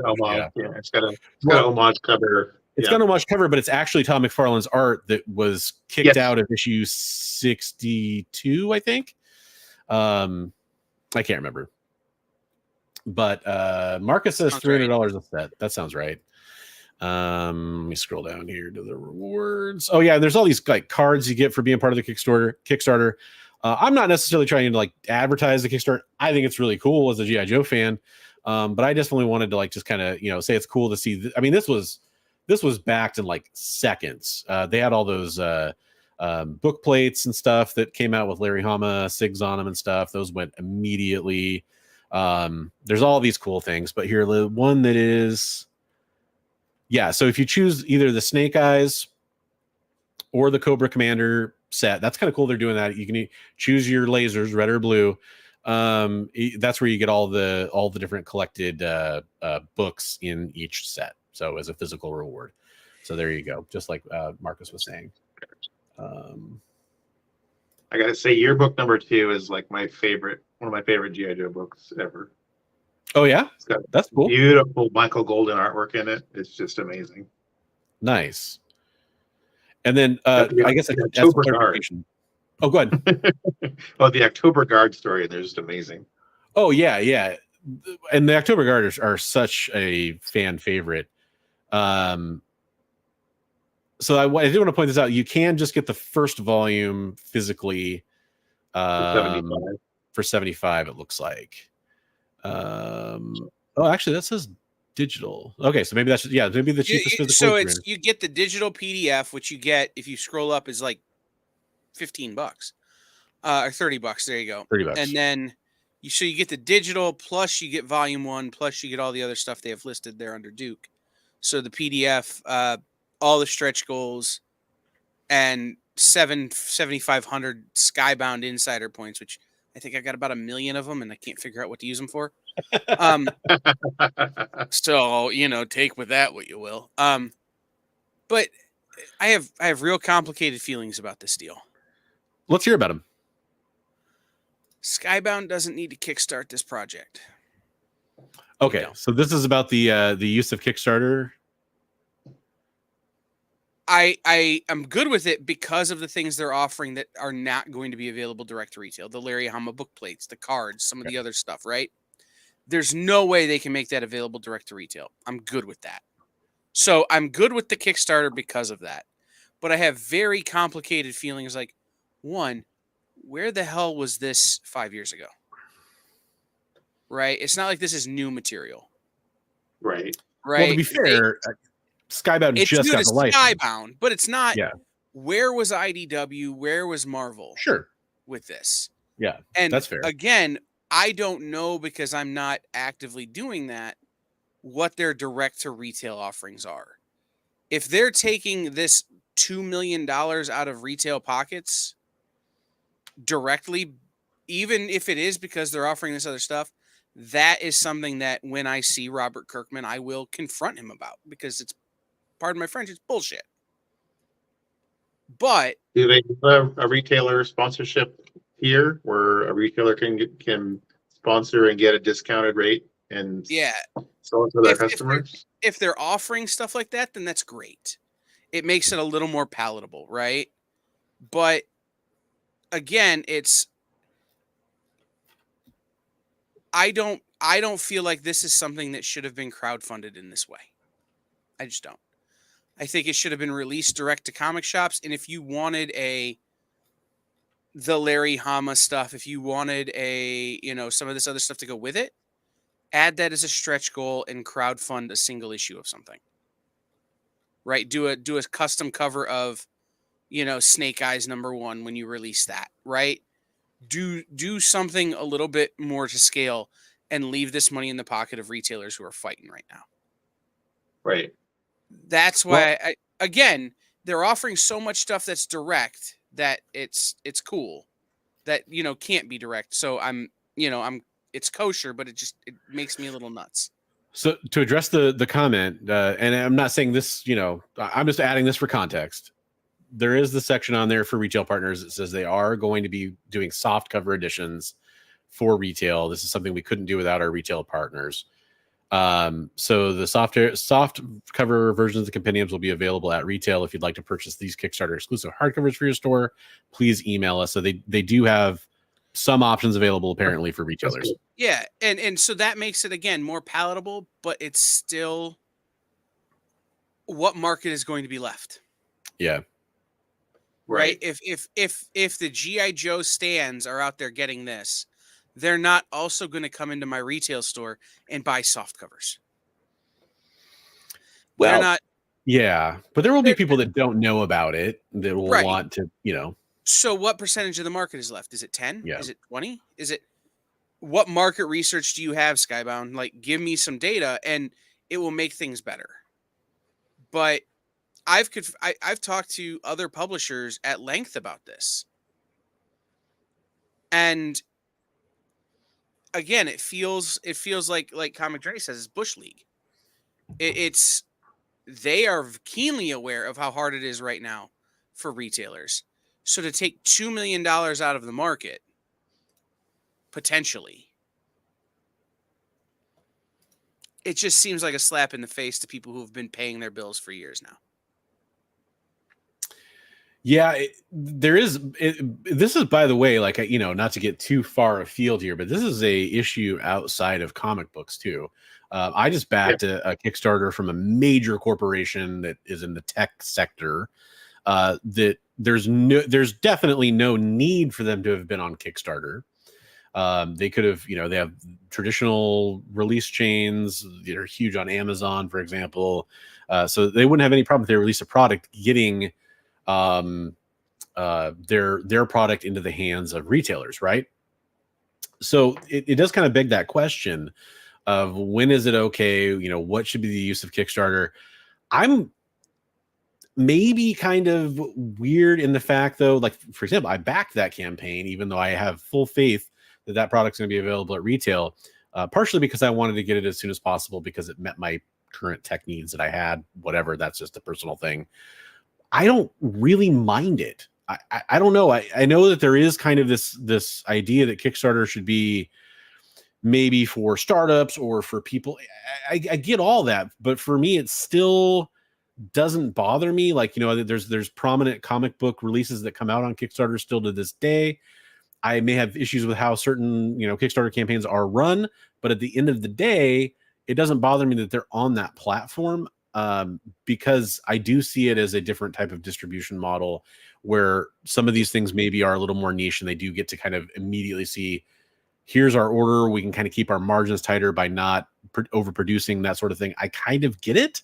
And it is also sort of just this place where comic books are sold now. Like, it has become a huge part of the comic book space. Doesn't mean that I think it's perfect. It doesn't mean that I give them a blank check or anything like that. But it is something that I kind of have to recognize as being an acceptable model these days, for better or worse.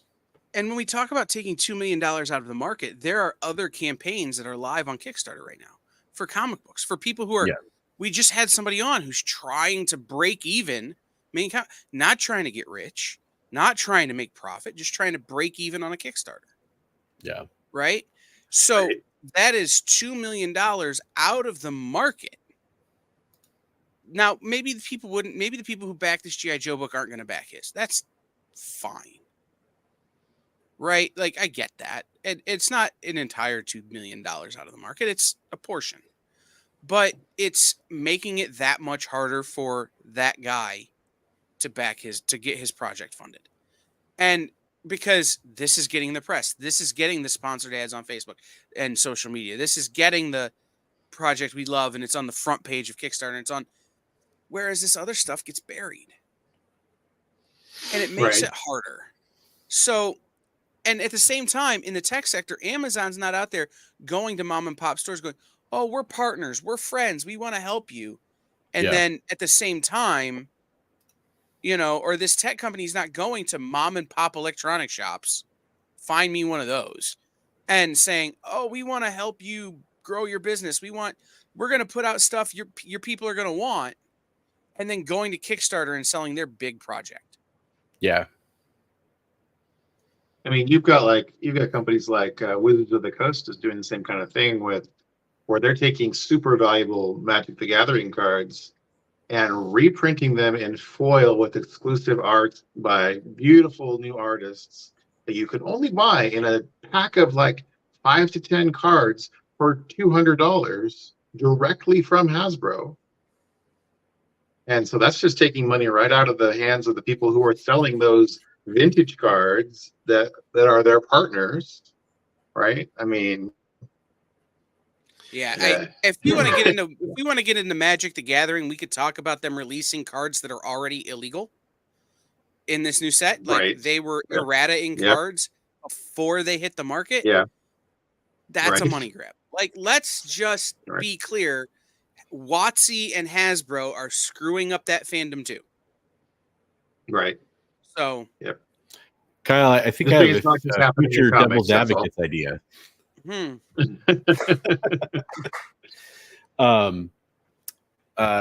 fast, I'm gonna remove myself from the stream. I got a weird thing happen to my camera that for some reason happens sometimes. I'm gonna fix it in 2 seconds and be right back.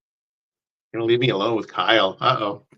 What kind of chaos can we come up with?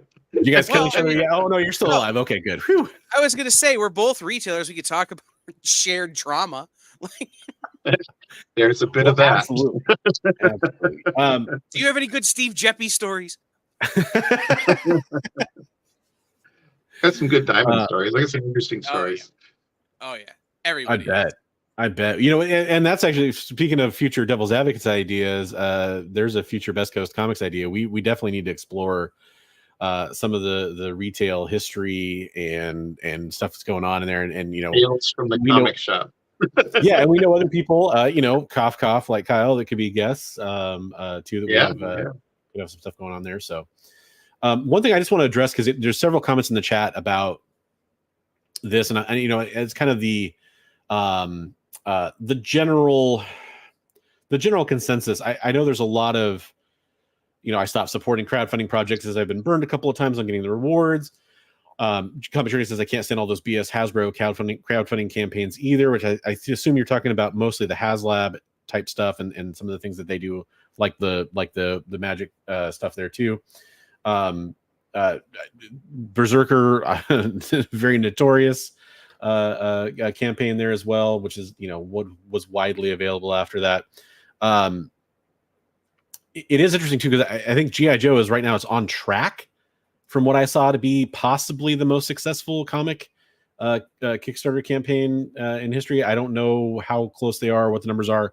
I just saw some buzz about that earlier, so we'll be interested. I mean, because it still has plenty of time to go. You know, so we'll see where that ends up. But that is kind of interesting, is this idea of, you know, it's basically only halfway through. It's got 15 days left. It is interesting to think about this form of, you know, comic book salesmanship that's happening with Kickstarter, and I definitely understand people being frustrated with it not liking the platform. I think these publishers just view it as, this is another space we have to be, because that's where people get eyes on comic book campaigns, for better or worse. And I hope that there's alternatives to that, and that there's considerations for retailers that, you know, like Skybound's trying to do apparently, that happen. So that's my thought on it, I guess. Yeah, it's a way for them to go to direct to the consumer, bypassing the direct market. I mean, say what you will, but it is.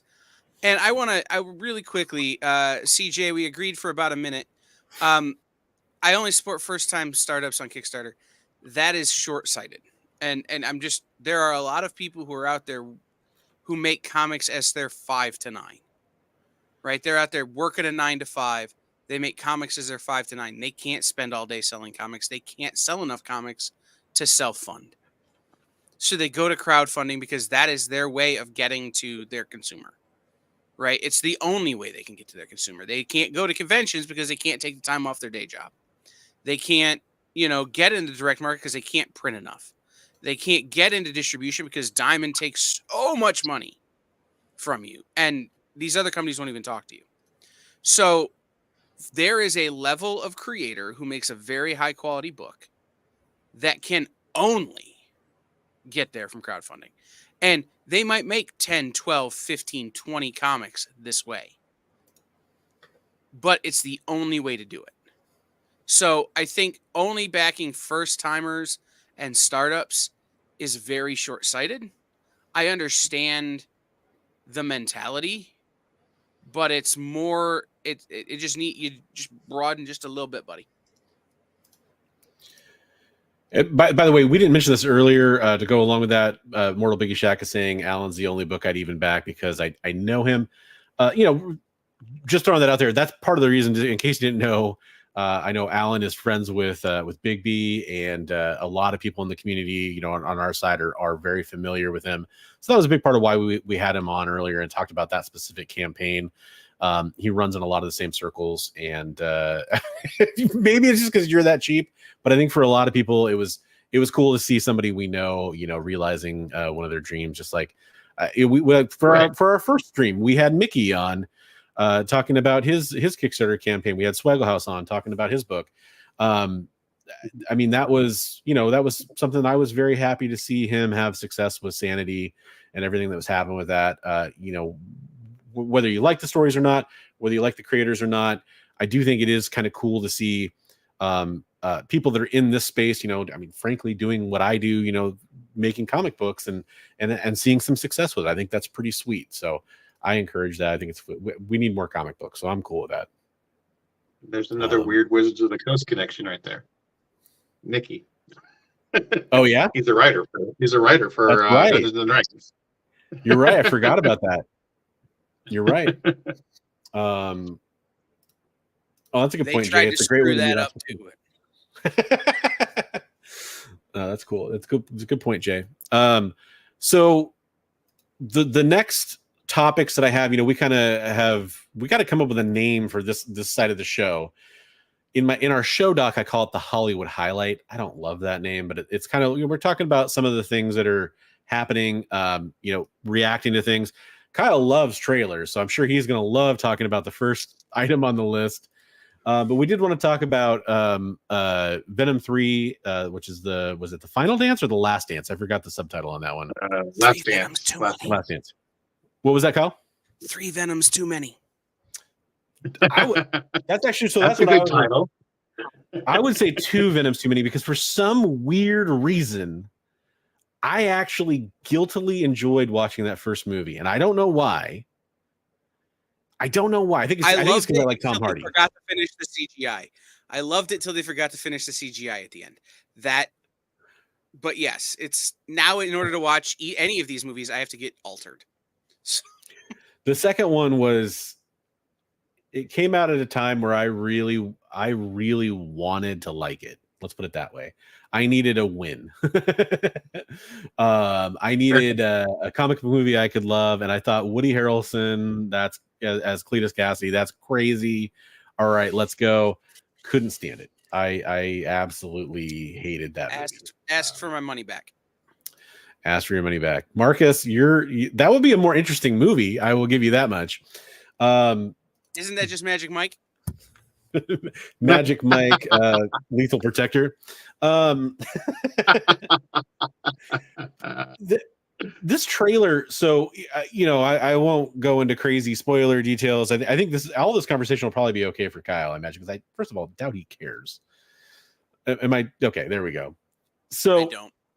I will go to the Dead Mall and see it at a matinee and pay $3.25. That includes popcorn and soda. There we go. What is going on in this trailer? Like, that is, to me, that it's got like a cool vibe, and I am tired of the cool vibe trailer. That's all you have to go on.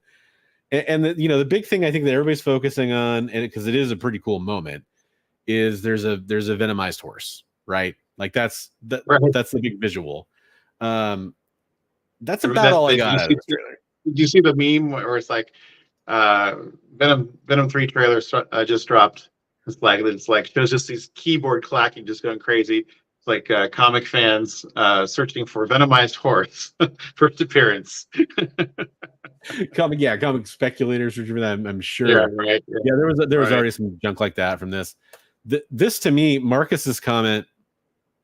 This is why. What the heck is going on with Sony and their need to keep putting out these movies? I don't understand it. Look, I watched Madam Web. I did it so you don't have to. I will say that it wasn't as offensive as I expected it to be, but it was still, there's no need for that movie to have been made. It wasn't good. It definitely wasn't good. I'm somebody who I enjoy watching bad superhero movies. I enjoy it. So on that level, I liked it. On the level of, is this a good movie that should have been made? No, it definitely shouldn't have been made. There's some interesting deep dives I've seen on YouTube of some theories of what happened to that movie. And there's some theories about that there may have been a different villain. There may have been a different story that had to be changed last minute. If you look at some of the ADR or additional dialogue recording that was clearly dubbed into the movie, they show some really good examples where characters are saying stuff, but their lips aren't moving, that kind of stuff, or their lips are moving and they're not saying something. There's some hints in that there was definitely some strange stuff going on in Madam Web. But Madam Web was generally hated, right? Craven looks absolutely just clown shoes to me. I have no desire to see Craven whatsoever. And despite liking the actor a lot that's playing Craven, this Venom 3, like Venom 2 was garbage. They had the what is it? Is the character named? It's not named. Oh gosh. The character from Friendly Neighborhood Spider-Man, who they were going to have a whole movie about. He's like a luchador inspired character. I want to say, was he in this movie? No, but they were going to have a movie just for him, and that got scrapped. Bad Bunny or whatever. Bad Bunny was involved, and that's who it was. But yeah, that movie got scrapped. I don't know, like, what is the deal with these Sony live action spider films? Like, Emuerto, thank you very much. I appreciate that. Sony has the one license. That's all they got. But if you have that one license, you could do so much better with it than they're doing. Well, but and at this point, the license is very narrow, right? Like, they only own certain versions of certain characters anymore because they sold so much of it back to Marvel. Thanks, Jay. So, like, they have a weird sort of range, like, that they're allowed to play in. Here's what I'm gonna advocate. I'm gonna start a Kickstarter that CJ is gonna back. CJ is gonna run my Kickstarter. We're gonna kickstart me seeing this movie. Kickstart you seeing a movie? Yeah, it's your first Kickstarter, so he's got to back it. The only way I'm going to see this movie and pay full price or even close to full price. I may, in fact, buy a ticket for another film and sneak into this. A Venomized Horse. Whoever came up with that, I'm going to find in a dark alley and pretend to be a Venomized Horse.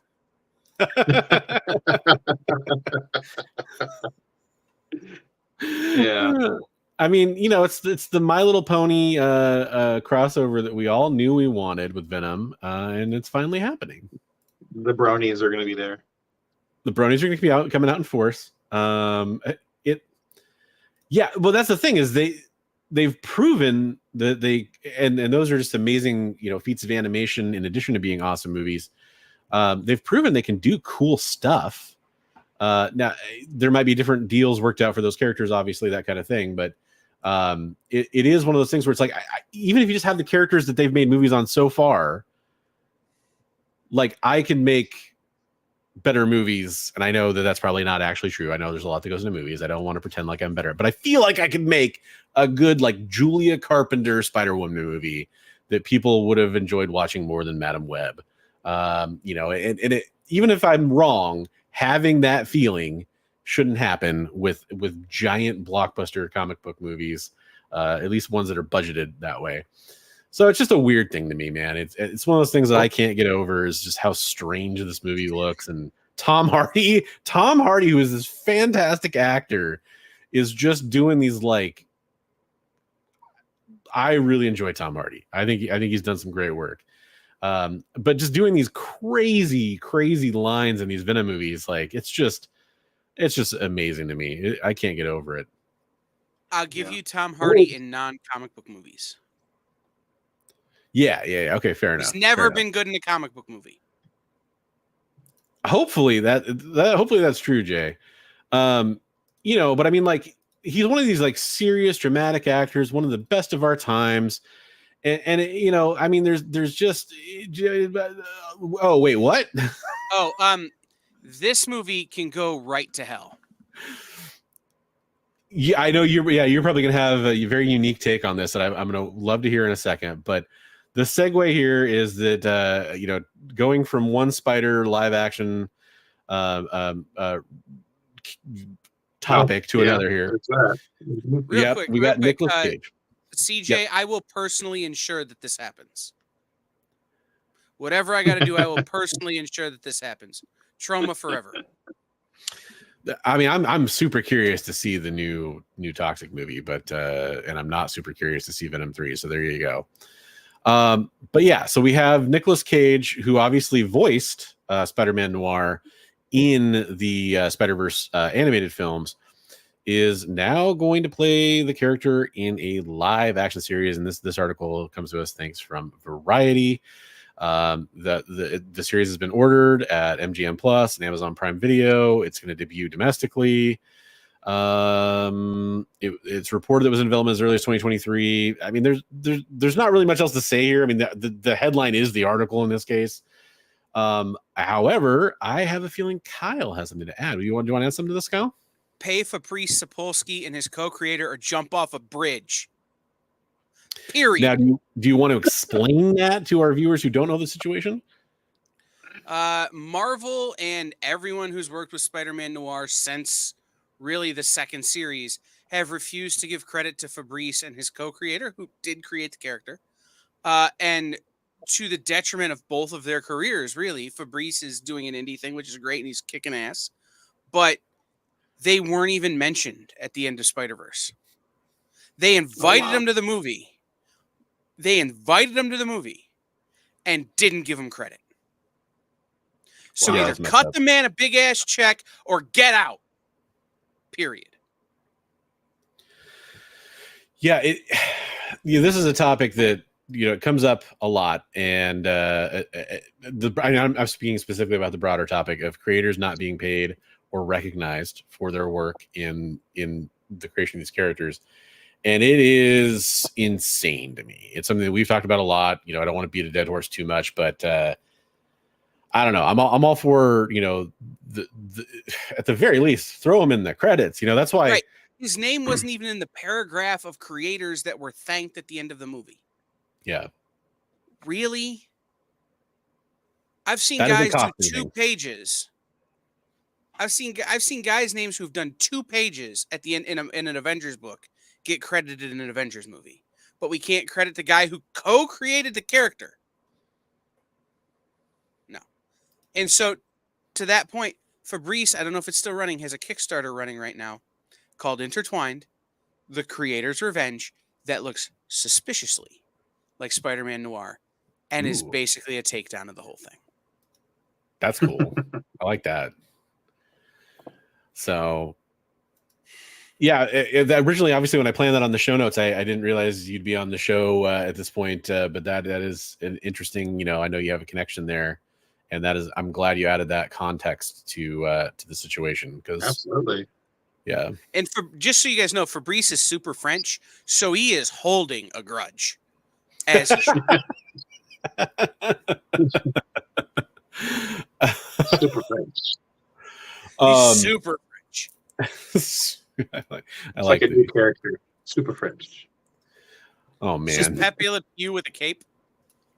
Don't give people ideas. So I'm going to talk about this, and I'm putting up basically the first thing that comes into Google when I typed in the name I'm about to talk about and the project I'm about to talk about, because I've been seeing a lot of these MCU Marvel leaker people talk about this, and I actually really want to talk about the phenomenon more than I want to talk about this news story. But what is the news story? It is that Jordan Peele met with Marvel Studios. This is, I'll give them some credit. This is from onetakenews.com.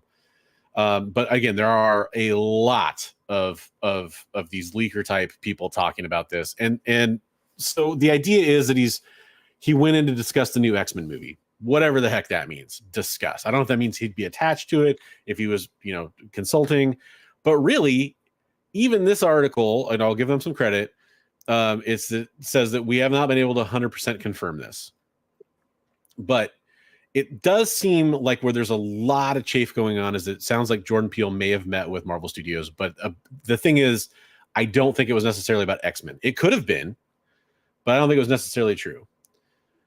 But here's what I want to talk about with this. We can definitely get into it later if you want to talk about should Jordan Peele be attached to doing something with X-Men.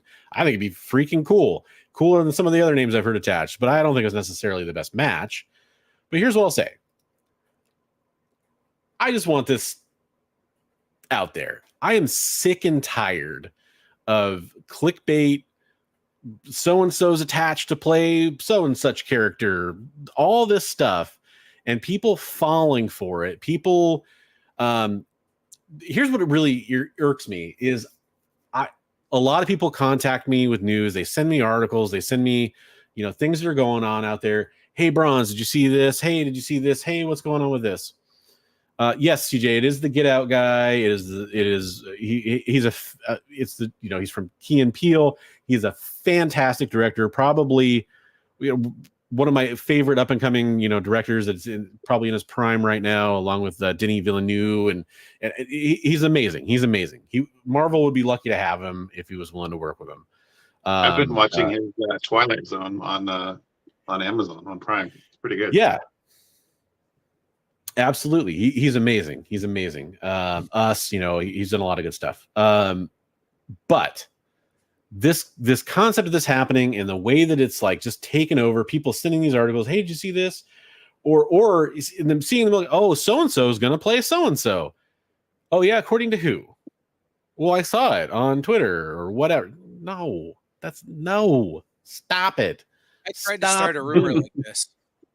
You did? Watching Welcome to Wrexham. They talk about how Rob McElhenney is in Deadpool Wolverine. Rob McElhenney, co-chairman of Wrexham, Always Sunny in Philadelphia, Mythic Quest, for those of you who might not know. And I put that Taylor Swift is not playing Dazzler, it's Rob McElhenney. Right. Love it. And I was hoping it would get more traction than it got, but I clearly don't have the social media reach I hoped I had. But I'm with you, man.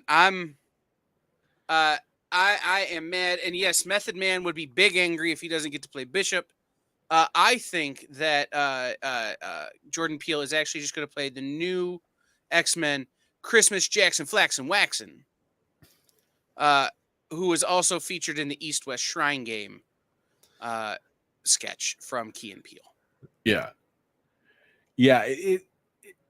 Look, I think Jordan Peele being involved with the MCU would be amazing. But I'm so sick of this phenomenon. I'm so sick of people believing it, passing it on. Now, the flip side is I love that people are passionate about comic books in any way, shape, or form, and that includes comic book movies. I love that. I absolutely love that. I know, for example, this is kind of originally kind of the tone of this conversation. I know Bigby has sent me things, before where hey, did you hear about, Giancarlo Esposito wanting to play Xavier, or, and it's great to get excited about these things. One thing that we were talking about was Bryan Cranston did an interview where he talked about how he wanted to play Mr. Sinister. And like, it's fun to have those conversations. Absolutely. And I don't mind this stuff, but for some reason, and this is maybe one of my things where this is my knee-jerk reaction, is every time I hear one of these things, I'm just like, it's not happening, like, and it just gets me every single time. And yeah, maybe I'm just a crotchety old man about it, but it every time it happens, it drives people, like speculators, crazy, like Taylor Swift is Dazzler, blah blah blah blah blah. It just kind of creates this whole weird thing that happens. And I don't like it. I don't like it. That's all I really have to say. I screamed on your porch the other day, yelling at the clouds, and then you told me to get off your lawn. Yeah. I was yelling at one single cloud that hadn't moved for 4 days.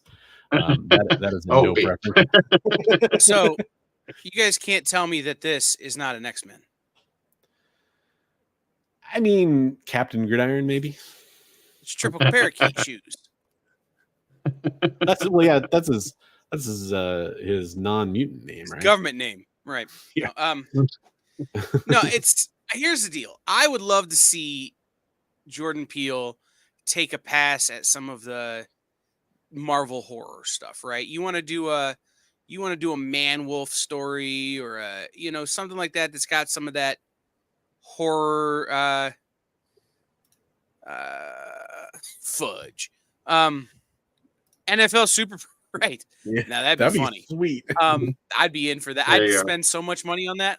But no, hell yeah, do it.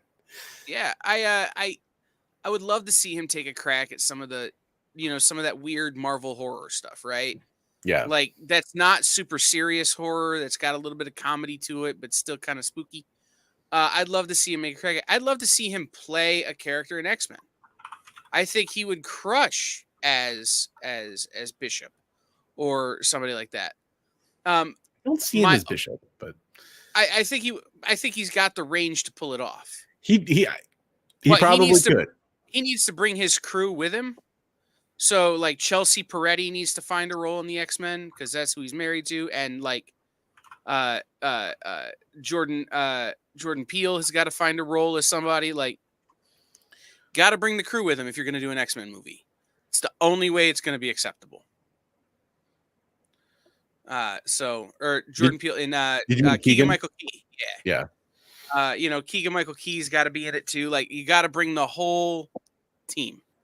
Otherwise it's just fantasy casting. You're not actually doing anything. So, yeah. But yeah, let's stop speculating on who's going to play who until stuff gets cast. Right? And then once they say this person's going to be in it, but they don't tell you who they're going to play, let's speculate about who they can play because we know the actors. We did a post on The Experience, and I didn't approve it, but whatever, about how Michael Rooker canceled a con appearance because he's shooting something, and the speculation is that he's shooting the Superman movie with James Gunn. Yeah, I've seen that. Michael Rooker has done other crap, guys. Like, maybe he's doing a Walking Dead thing. Maybe he's doing a could be anything thing. Well, here's the deal. The last couple comments are one of all. He could be great as Dupe. Yeah. The fan casting is, by the way, totally fine. I love fan casting. I think that's cool. There's nothing wrong with that. I don't want to poop on that at all.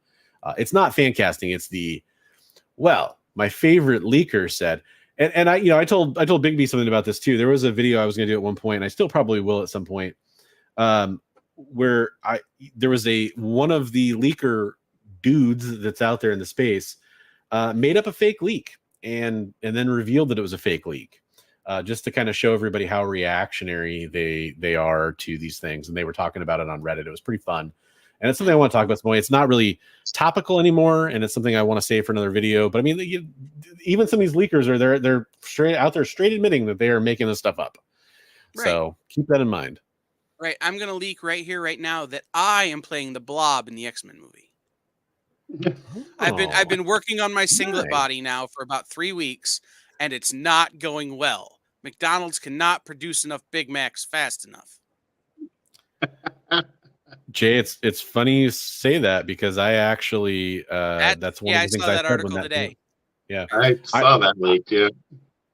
Well, but I mean, like when that happened, I made a meme about it, and I said, "Oh, actually, it's Lady Deadpool, not it's like literally that whole game she went to, that Kansas City game that kind of sparked all this, the first one, not the 15,000th one." But yeah, let's see here. I want to make sure I get the giveaway page ready to go for our StreamYard giveaway.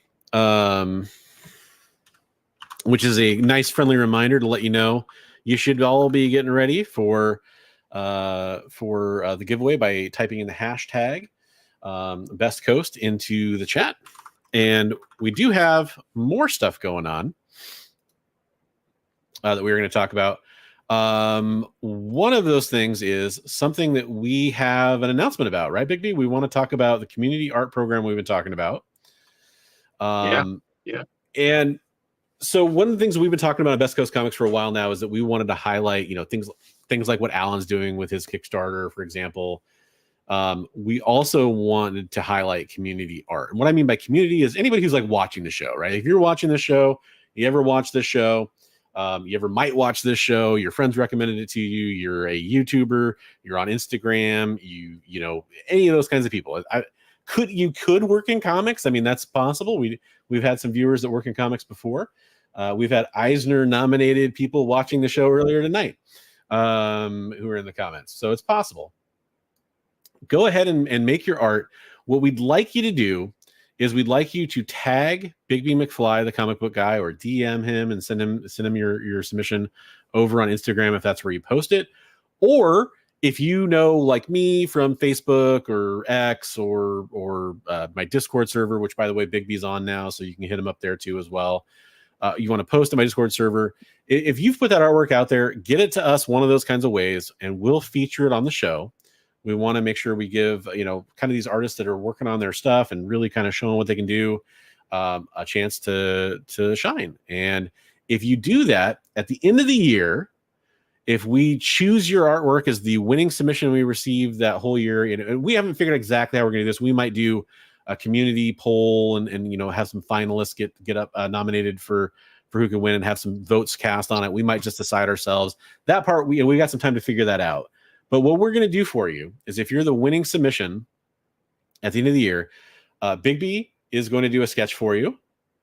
I'm going to do a sketch for you, and Comics Limited, aka Travis, our other friend that does YouTube stuff and art as well, is going to do a sketch for you. Who knows? We might even get other people involved in this down the road. But we will all send you a sketch, and there you go. So that's the contest. I think it's gonna be fun. Yeah, it should be. We're gonna let them pick. Are we gonna let them pick what they want us to draw for them?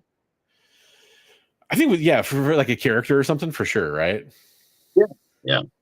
I'm gonna answer some questions. What if you tag me, Comic Journey? I don't even know what you would tag me on. So you can tag me all you want, but I probably won't see it. And Shattered Glass, this is not a Todd McFarlane competition, so no. Yes, we're not using Todd McFarlane rules. We are professionals. So I'm just kidding. That was a great one. That's right. I'm throwing shade. Oh yeah, I made a whole video about it. I definitely think that was a weird thing that happened in comics. Almost certainly an oversight, but a very bad oversight in my opinion, and also never commented on or corrected. So that makes it even worse. Did they actually print the book? No, the book hasn't been printed, but there was never any kind of like comment about it. Well, and my understanding is that person had made it to the next round, but that art may never actually be published. Like, it still had to go through another round of. I think that's true. Contesting. Oh, okay. I thought that he had won the rights to having his art published. So. Yeah. That's well, good. he definitely was a finalist or whatever, so I guess it's still technically possible. But yeah, it's a weird thing. So we've future. Oh, go ahead. Can I respond to another? Leonard, We're not going to speak about that here. We will never speak about that here, and we can keep it out of the comments, please. Yeah, it's something that on a different channel that you might be watching on might be addressed someday, but probably not anytime soon. Not on the EXP. Yeah, right, for sure. I know what you're saying.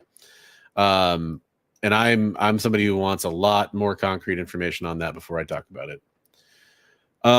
So about the community art, which is supposed to be a positive and fun thing, I'm going to share some community art with you guys right now. Let's see here. So this is Roscoe's piece, right, Bigby? Wait for it to load up my screen. I'm sorry. Oh, yes, that is Beef Squatch, homaging the Professor Hulk cover from when he didn't get the green in there yet. He was going to put some green in there behind it, but nice. So Beef Squatch from Bob's Burgers. Very cool. Yeah, Roscoe's artwork is I've always loved the humor he brings into his artwork. He does a really good job with that. His art is amazing. I don't think yeah, these might jump around a little bit because I think it just, it's by file name. Is this Ryan's? That is, yes, Ryan, Colossus Collector. Okay. Obviously doing a very fitting Colossus piece there. And then this one's also Colossus Collector too, right? That's his Hulk piece. Yes. Okay. And then I think this last one is his last submission there. His Human Torch there. That's really cool. Yes. Yeah, you did a really good job on that one. And I believe, okay, this one is the other Roscoe piece that we had to show. Speaking of Venom, and it was Donald Duck's birthday too. I think he just turned 90, right? So that's cool. I like that a lot. And then I actually took out one. I don't know who this. You sent me this artwork. I don't know who all it was. There's one I'm not going to show because we're also on the tatas. Yeah, it was still covered, but it was barely covered. Let's put it that way. But I did leave in the other two pieces because they are not offensive in any way that I can really determine. Who is the artist on this? Ben Taz. He has an Instagram page. He's the artist. He has done his own self-published graphic novel, and he sent us some art. We've got other art to show of his for future episodes, but yeah, he sent us a couple pieces. Right on. And then this is the other one that I was going to show too, which is pretty cool too. Yeah, that's Ben as well. That's awesome. Yeah, I really I like this. Oh, go ahead. Oh, just the Han and Greedo. The Greedo shot, or yeah. Greedo shot first. Han shot first. That whole argument. Yes, I know. No, Han always shot first. Oh boy, Star Wars fans. So many are triggered one way or the other, pun intended. So yeah, that's this week's batch of community art. And we have had featured other art in the past that'll be included in this as well, and we'll kind of do some recaps and gallery posts and stuff like that as the year goes on, where we can show everybody the artwork and kind of have it all in one place for people to vote or something. We'll do something along those lines. But I just am really happy to see this. Huge shout out to Bigby because he's been kind of spearheading collecting this artwork, and I really appreciate that. Really happy to see people start to send in some. We did a push with that reel on Instagram, and starting to get some good responses from that. So yeah, it's been awesome. So before I do giveaway drawings, any other news topics, things I totally forgot about that we were supposed to talk about, any of that kind of stuff? But before we do any giveaways, we also will plug some of the other shows coming up on the EXP. If you're watching over on the EXP, we talked about it at the beginning of the stream, but I want to make sure we do that again. Bigby, was there any other topics that you wanted to make sure we got to this week? That it's been kind of a long stream. I don't want to, dive into some of the other stuff. We touched base on most of the important ones, and we can push the other stuff to the next exciting episode of Best Coast Comics. Cool. And just so everybody else knows what we're kind of talking about, we didn't have a chance to talk about X-Men 97 wrapping up, which we were kind of recapping as it went along. Maybe we'll do something kind of special or different for that at some other time or something like that too, because it was cool. We want to talk about it. But I mean, I know it's getting late for people on both coasts at this point, so I don't want to go on forever. Even though I do secretly want to go on forever, but I can't. Before we get to plugging any other shows on the XP, Kyle, you have any other topics that kind of come to mind or things you want to talk about? Well, the only thing that I am thinking about is the Eric Kripke thing that came out this week about The Boys and Boys season 4. Oh, actually, I'm not familiar with this. I heard there was some buzz, but I don't know the story. Can you brief us on it? There was some pushback online that certain segments of The Boys fandom are discovering Eric Kripke's hidden agenda, which is actually Garth Ennis's hidden agenda, which is actually, if you ever read The Boys, super clear. And Kripke basically said, if you don't like it, leave. Watch something else. I don't care. Yeah. And basically it's political.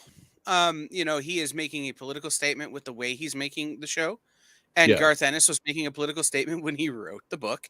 And it's always been a book that's about a political statement. And, it's a basically Eric Kripke saying, if you don't like it, don't watch. I don't care. It doesn't matter. And I just think having that that mentality is super refreshing. Because I think so often we get too much content put into this realm that's trying to please everybody. And therefore not good. And while I have problems with some of the Boys' storytelling, and I have problems with some of Garth Ennis' storytelling. Garth has always been largely the same way. Howard Chaykin has always been largely the same way. They don't care. They're going to tell the stories they're going to tell. They're going to tell them the way they're going to tell them. And if you don't like it, you can go elsewhere. And I think that leads to a higher quality product. And so I just think, I'd be interested to hear what other people think about it. But I thought that it was really refreshing. And ironically, Eric Kripke also from Toledo, Ohio. So maybe it's bred into us to think that way, because I've always thought that way about stuff. So if you don't like what I'm doing, there are other people. Go watch. Go there. No, yeah, I think that, and I've been a fan of his. I was a big fan of Supernatural, big fan of his stuff for a long time, which, I mean, I think Supernatural is largely apolitical. It didn't really have, unless you're pro-demon, in which case it was very, very anti-demon. But it's one of those things where he's been a stellar showrunner and creator, and I think The Boys, it's one of those things where I always say I don't really talk about politics on this show, but it's like, unless it's part of the story, unless it's part of the what's going on with it, and if you read The Boys and don't think there's politics involved in that, or at least political feelings or leanings or satire or those kinds of, it's heavily baked into that. So that's kind of a crazy take to me that people would think that.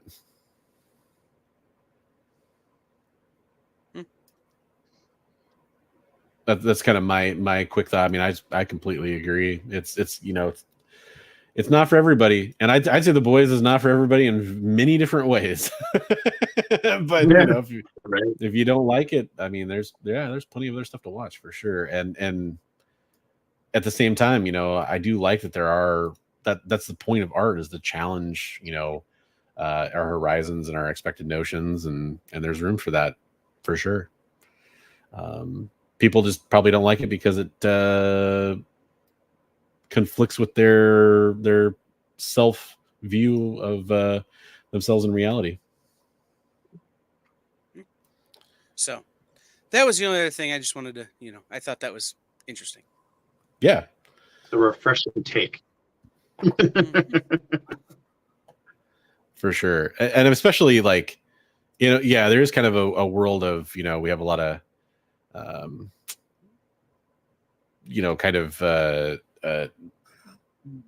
altering things to make sure that they conform to expectations and all that kind of stuff, or they're acceptable for everybody. I mean, that's actually one of my biggest complaints about the MCU is I feel like they shoot for the lowest common denominator, and I wish they would kind of sometimes stick harder to the stories and the points, that are indicated in the original storylines. So definitely feel that. Well, all that said, we got some giveaways to get to.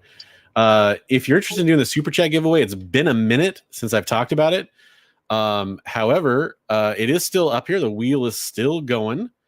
I am going to just show us. Oh, my camera's going to die, by the way. So just be in about 2 seconds. You're not going to see me anymore, which sucks. But hey, my even though I have it plugged in, it still doesn't charge as fast as it plays. But here's the wheel on that. We got everybody on there. You can still hear me, right? Yep. Okay, cool. Now we can't because you took yourself out of the room, bro. That's right. There you are. Yeah, there you go. There we go. Sorry, I hit the wrong button.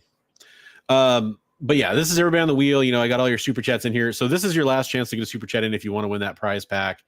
With the 2099 comics and the first appearance of Forge and Next Man Animated 1 and some fun stuff in there. So I'll give you a couple more minutes on that. Not even a couple more minutes. I'll give you like another minute because there's a slight delay to get your super chat in. And then essentially, if you don't get that in the next few seconds, you are going to miss out. And one of these fine people will win those comic books.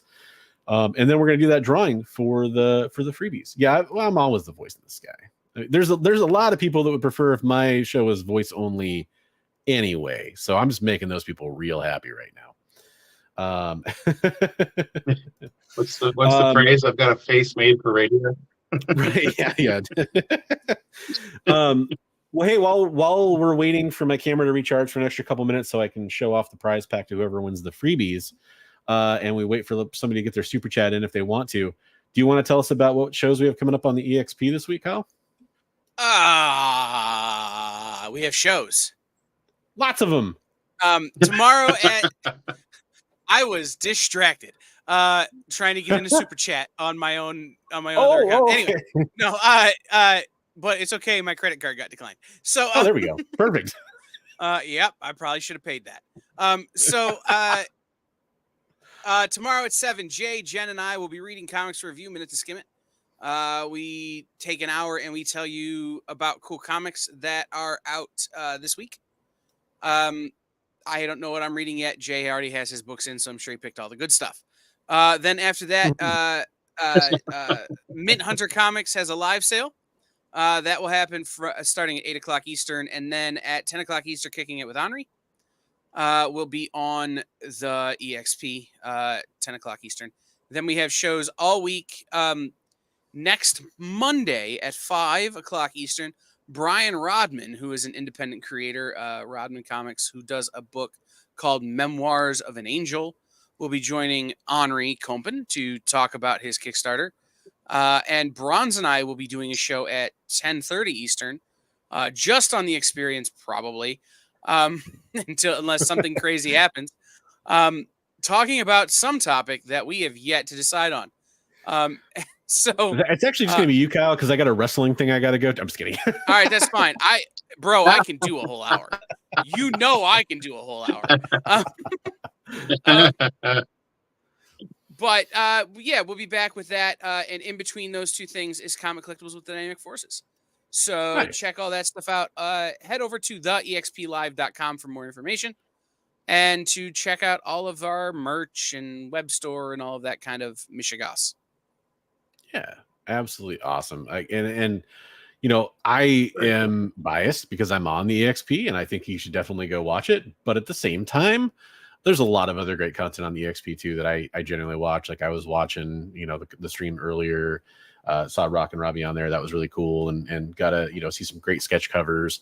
There's always cool stuff. You can check it out. And if, we talked about a lot of things that we talk about revolve around reading comic books, and the Minute to Skim It stuff that you guys do is fantastic. It's a really cool way to check out stories and kind of get a quick review without a huge in-depth, article you got to read or something like that. You just get a real quick feel for it. So yeah, and I gotta apologize. I just blanked on what all of our shows are because it's 2 a.m. here, and I've been up since 5 a.m. So like I'm approaching that 24-hour mark, and my brain is just going, feed me and go to bed. So that's fair. That's fair. Also, I've had to pee for about 40 minutes. So, well, if you need to duck out to do that, I totally understand. Oh, we're good. I can get through the giveaways. All right. Well, it's in that vein. I am actually going to spin this wheel because we didn't have any other new super chats come through, and I don't think Kyle's busting out his emergency credit card to do it. I hope not. Anyway, I don't have an emergency credit card. That's the one that's maxed out. There we go. So. Well, there we go. So I'm going to go ahead and just shuffle this. Jay's what was that? Sometimes when I said good luck to everybody who entered. May the odds be ever in your favor. 100%. So I'm going to go ahead and shuffle this 3 times. One more after this. There we go. So there's the new order. You know, I got everybody in there. It's now a little bit more randomized on the wheel. And we're going to go ahead and click this to spin it to see who wins it. Good luck, everybody.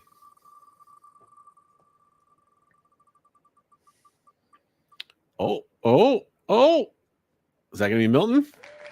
Yeah, Milton splashed the pot with that $20 super chat, so congratulations to him.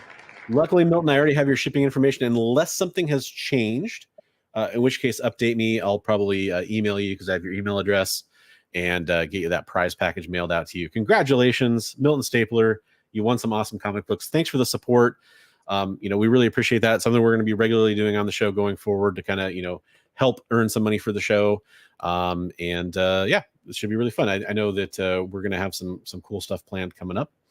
And then I'm going to see if I got a couple minutes left on my camera now that it's been charging.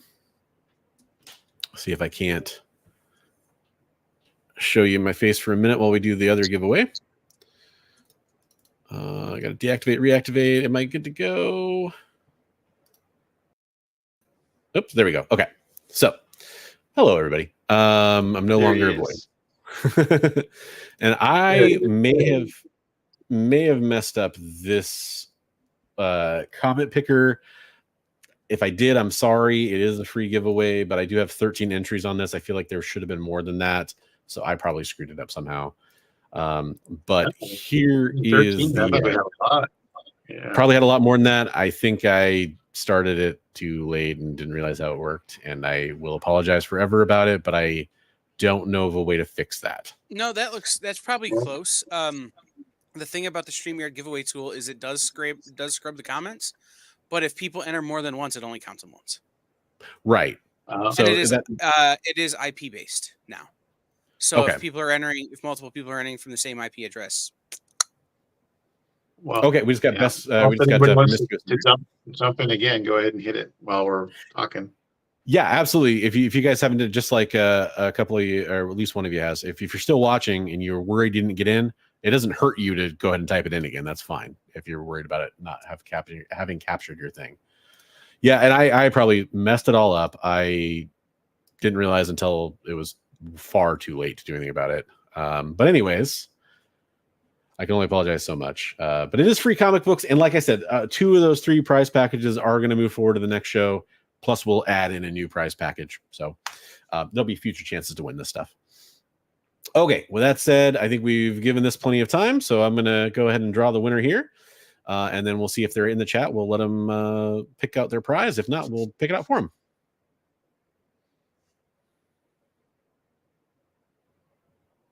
Hey, I know he's here. He just commented. He just made sure he was in there. Shattered Glass Collectibles is in the chat. I believe your name is also Tyler. I'm pretty sure. Sorry if it's not, but hey, go ahead and pick out which prize package you want. I'll show you what those are again one more time. Congratulations. So your options are: there's a Marvel package with the X Lives of Wolverine or 10 Lives of Wolverine, the Hulk Beauty and the Behemoth trade from Bigby, as well as the Dogs of War trade for Hulk. So that is one of your options. Your next option would be the Losers Ante-Up trade paperback, the Authority Kev trade paperback, and 2 Moons #1 variant cover. Your third choice would be the DC pack, which has that Nakayama Power Girl Action Comics cover, Nightwing Huntress trade paperback. and gorgeous book here, Batman Grendel. Matt Wagner, love. So I'll let you pick your prize pack there. Shattered Glass. Let us know what you'd like, and then make sure you hit me up on Instagram. You can email me thebronzeagenerd@gmail.com. The Authority. Okay, you got the Authority. Okay, will do. You got it. Congratulations, man. We appreciate the support of you watching the show, and congratulations. And both of you will be getting, at a separate time from the package Bronze ships you, a Atlantis Wasn't Built for Tourists CBSN exclusive that is actually my store exclusive, signed in bronze by Eric Palicki, the writer, who you may know from books like No Angel that he co-wrote with his sister, Almost TV's Wonder Woman, Adrienne Palicki. So. Oh, okay. I was wondering about when I heard the name, I was curious if there was that connection there. That's cool. Yep. That's awesome. And then I just want to take a second to say thanks to everybody who's been watching all night. That's awesome. We you know, if you're one of those currently 385 people over there watching on X, we'd love to see you over here at the EXP on YouTube or Bronze Age Nerd YouTube channel and Bronze Age Nerd YouTube channel. Let's do that too. And go check out Bigby McFly, the comic book guy on YouTube. Links are in the description on YouTube, at least, for all those channels. Also, the Kickstarter for Alan, Comic Collector Geek, who was on here earlier. Our first guest, Ryan, Automatic Comics, link to his YouTube channels on there as well. So, you know, go check out all those places if you like the comic book content you've been seeing tonight. We'd love to see it. Yeah, I want to thank my co-host, Bigby McFly, the comic book guy, and all the awesome work he's been doing. Also, my other co-host. This is like my worlds are colliding here, folks. It's really weird. No, I'm just kidding. It's not that weird. Producer Kyle. Wait till Bigby and I start a show together. We're going to call it Shared Drama. That will be the full circle. That would be an all right thing. But I really appreciate it, everybody, for being here. And you'll see a lot of other great content from everybody on this screen. I can say that with confidence. So keep checking it out. Keep being awesome. And keep submitting that viewer artwork, because you might win some sketches. You know, we're going to be featuring that. You know, we want to see what you guys are doing out there. And we'd love to check that out. So, yeah, have a great night, everybody. And before I go, I'm going to offer one other thing. You know, we already heard from Kyle. I don't think he has any more plugs. My camera's going to die again in 2 seconds. Bigby, do you have anything you want to plug coming up on your show? No, just stay tuned. I've got stuff sporadically. I mean, the main thing I'm doing right now is my show here with my good buddy Bronze and cool. You know, Best Coast Comics, and we're going to be doing another claim sale sometime soon. So yep, hang out for that, or stay tuned for that. For sure. All right. Well, I am now the disembodied voice, so it's even stranger for me to say good night, everybody. But I will say good night, everybody. Have a fantastic evening. Thanks for being a part of the show, and we will catch you next time on either the Devil's Advocates here on the EXP or on Best Coast Comics over on my channel with Bigby McFly, the comic book guy. For Kyle, for Bigby, for Bronze, have a fantastic night and keep reading comics. We'll see you later.